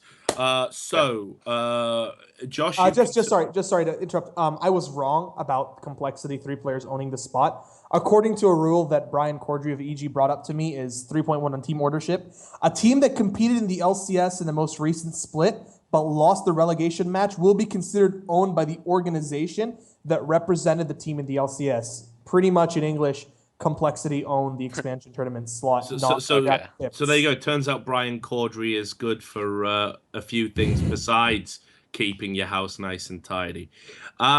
So let's can we not shit talk Brian Cordry? That's my boy. Is he your boy? I'm not shit talking him. I'm just going on what this is Crepo's post. I didn't shit talk. You know me, Josh, you know me. When would I shit talk anybody? All right, come on. I got some drama from EU who wants to hear it. Oh, go on. Me. Apparently, I have heard rumors that Amazing's team has disbanded. That's what I heard. That Amazing and Kerp have left the rank team. So, and I heard from two people that Amazing's team have disbanded and they will not be playing in the original 5, which was Amazing, Kerp, Jury, Night Sniper, Morsu. I have also heard unofficially that SKP have disbanded, which further pushes the point that I do think What the Fox is joining SK Gaming. So SKP's roster, people forgot, was Kikis, who's now on UOL, Zayton, Heidel, What the Fox, and Smitty J. Zayton is off the team. What the Fox is technically on SK. Kikis is no longer on the team. Heidel, Smitty J can't hold the spot as 2. They need 3. It seems that they've been trying different rosters and it's disbanded. That's what I heard. And I heard about a new Gambit roster. Go on. Speculation. Drop the bomb. Speculation that Niels Svenelen, the guy who holds two accounts in the top 10 of Challenger or top 15, is going to be playing AD carry for Gambit. That's one of the speculated roster changes. Another speculated roster changes, and these are all rumors that I'm only going to say it because I heard it from 3 different people. Kabashard as the new top laner of Gambit. Yeah. So there we go. So breaking drama with Ram. People are going to realize, Ram, that actually I get all my stories from you if you keep this up, and that I don't do any research. I don't even have you added on Skype. We don't talk, dude. Yeah, that's true. That is true. I fucking hate you. We're only doing this for the fat YouTube cash. I think we made $13 on the last pod. You'll get shit, you'll get your percentage real soon. So quickly then to wrap it up, Alex Itch. I mean, talk about a flash in the fucking pan. That team with Impaler died on its ass like really quick, and it's crazy because a lot of people were hyping that up as the potential new Millennium team, right? Was that, or did I? But they even streamed the games, and you could clearly see that some. Yeah, no one was taking it serious, apart from Impaler. Well, so I really feel sorry for Matt. In fact, full disclosure for again the people that are watching, we wanted Matt to come on this show, and it looked like he was going to do it, and then he kind of went off the grid after the team folded. So I guess he's not took it too well, and I wouldn't because he gave a shit, and everyone else didn't. We saw the scrims in it, and like a lot of people have commended Impaler for his superb communication. I also watched, and I was also really impressed by his shot calling. Some of the time, the calls weren't the best call. Maybe not the correct call, but that's a really like hardcore analytical perspective. He did communicate really well, and it's clear that he really did step up to try to be the leader, and that it all kind of fell apart. It's kind of sad. Like I feel for him. He's I wouldn't say that he's a close friend, but he's a decent friend. Like we talk on a personal level to some extent, and as a friend, I feel bad for him. Like, and he's a good guy too. I think is the good thing to sort of communicate here. I don't know. Is Matt perhaps taking it so hard because realistically, maybe that vague glimmer of the LCS dream has kind of died with the team folding. It kind of feels. It feels like that was his best shot at making it into LCS, and now that it's gone, like, where will you go, Which team needs a jungler? Yeah, it's true. And especially a jungler that, I know, has had mixed reviews. It's like, I think this recent stream will have put people, allow people to see him in a much better light and see what he brings to the table, but ultimately there's going to be a lot of players who are going to be actually Impaler's not a top-tier European jungler, which may or may not be true. He also has pretty good competition now.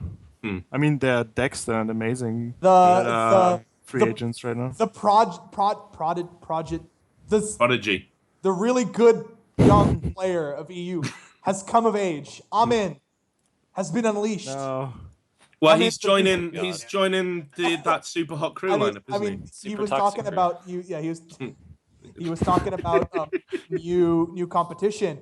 The beast of EU, the beast of the Middle East, has been unleashed. Yeah, I highly suspect Amin to be on an LCS team this split. Oh, dude, he's going to be on that SHC team. I'm pretty sure about that. So I think that's going to be sick. Didn't we have one last thing to talk about?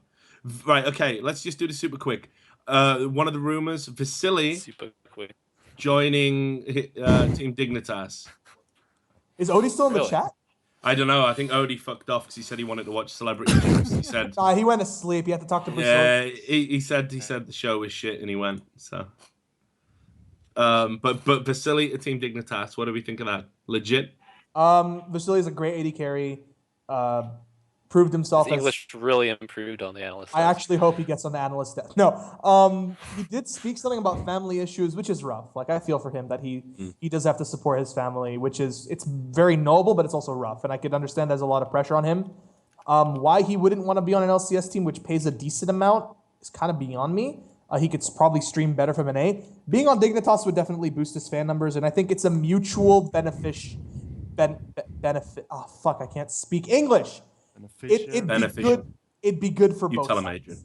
Yeah. It would be good for both sides. It would be good for Vasilii because he's got a home to play LCS, and it'd be good for Dignitas because they replaced CandyPanda with a very strong AD carry. I hope that's true. What did you make of Vasilii, Josh?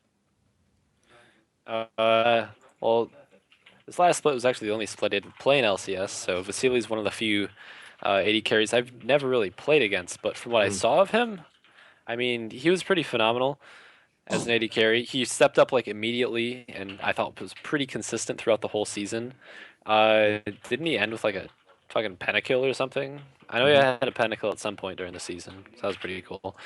But yeah, I think the big question with all these foreign players is like, is there going to be a language barrier? I don't know. I don't know how good Vasilii's English actually got. You know, people always praise him like, oh, LMQ, they're blending in so well. But it's like, honestly, they just say the fucking curse words, if you ask me. That's about all they know. I mean, it's not all they know, but it's like the thing they keep like, oh, fuck, shit, you know, water, fuck. That's what I do when I go abroad. Learn you know, the insults. That's kind of, I'm just saying, like, the first thing you learn when you go abroad is usually, like, the insult. So I don't know how good their English actually is in terms of communication if they are going to join Dignitas, which that's going to be the language they're going to be using. But Some guy. No, the language you're and going to use. Zero can communicate fine in Royal Club. So. Yeah, I was gonna say, I've seen basic things like go and back. That's because everybody understands it, you know. I've seen Odie's Chinese. It's pretty tight, so maybe he'll insist on. Maybe they'll speak Chinese now. Who knows? Well, Insec has mastered the art of smart ping, so his communication is top notch. Yeah. So right, I guess we should draw a line under it there. Guys, it's been before we end, Last Shadow did tweet out something that apparently 4 Koreans are coming to ELCS and 3 have been confirmed. How true is this? Well, Nick's a good, you know, he's a man in the know. I've got no reason to doubt him. But well, I guess we'll probably talk about that next week, Ram. We can only handle so much. Ram. We've run over by 45 minutes, and who cares, man? People love the show. Yeah, I know. We're doing good work. I'm just a little bit sad that Josh might become an LCS player and he'll walk out on us. I mean, it's like never parents get divorced. Josh is just eternally like destined to hold people back. So. It's my calling, Ram. I'm expanding my reach. I've had both my glorious moments at the red buff, dying to it and then killing you at it. So don't get cheesed, man. Only I'm allowed to do that. But anyway, look, it's been a blast. So I want to thank all of you guys who tuned in to watch this 3rd edition of First Blood, and man, it was action-packed. We thanks to our view bot, obviously, we hit our record number of viewers. We went past 8,000 live viewers. That's double what we had last week. So it's great to see you guys supporting the show. I hope that continues. I want to thank Ram, and I want to go on record and say he definitely isn't a virgin. I should know because he was the big spoon. It was it's always great to have him and get his insight. Josh, I want to say I'm super psyched about Team Fusion, and just because it's the end of the show and it's peak viewers, do you just want to plug your guys' social media one more time so people can follow you guys? Yep, absolutely. Facebook.com/TeamFusionGG and on Twitter @TeamFusionGG. Excellent. Real congratulations, though. And I wish you I wish you all the best, but I'm kind of also secretly hoping you fail, so there's no chance of you leaving the show. So it's a bit of a mixed bag. So, fingers crossed for both. And of course, our super guest, Adrian, really, man, like, thanks for coming on. I really enjoyed your candor and how honest and open you were. I also realized that you're obviously a bit of a nutcase with the whole prison thing. I will never get you angry. I promise. I will write only good things about you. But seriously, I hope you find a team soon that's deserving of your talents. I think we're all agreed that you're a top tier AD carry, and I can't wait to see you next season. So keep in touch. Great to have you on. And just a couple of shout outs. There's been a few people subbing, including Trick2G actually subbed. But just all of you guys, I'd much rather you donated. I got a link to Doctors Without Borders that are dealing with the current Ebola crisis in Africa. If you do want to sub, maybe that $5 would be better off going to them. It'd be awesome if you could do that and really help them out, And if you're thinking, well, it's all the way over in Africa, Ebola's kind of spreading, guys. Don't know if you've seen the news. So let's get ahead of the curve on this one and actually start donating some money and helping the people that are dealing with that situation out there. Big shout out to Odie for coming into the chat. Big shout out to Trick2G. I'm a huge fan of his. I'm hoping to get him on the show one day. That should be a blast. The Kane! Yeah, that's all we'll talk about, I think. The God dear. I think we should open up next show. We're back once a motherfucking again. First blood, my way. First we invade Nintendude's pantry. Oh, no, wait, that's my way. Sorry, my bad. And obviously to all of the mods for doing what they have to do and moderate the chat. So there you go. We're going to be back on Wednesday next week, First Blood episode 4. No doubt League of Legends will have gone into meltdown again, and everything we talked about this week will be absolutely redundant. Alliance will have moved to Fnatic. Something crazy will have happened, and we'll all be talking about that. But thanks a lot for tuning in, and until next week, peace out.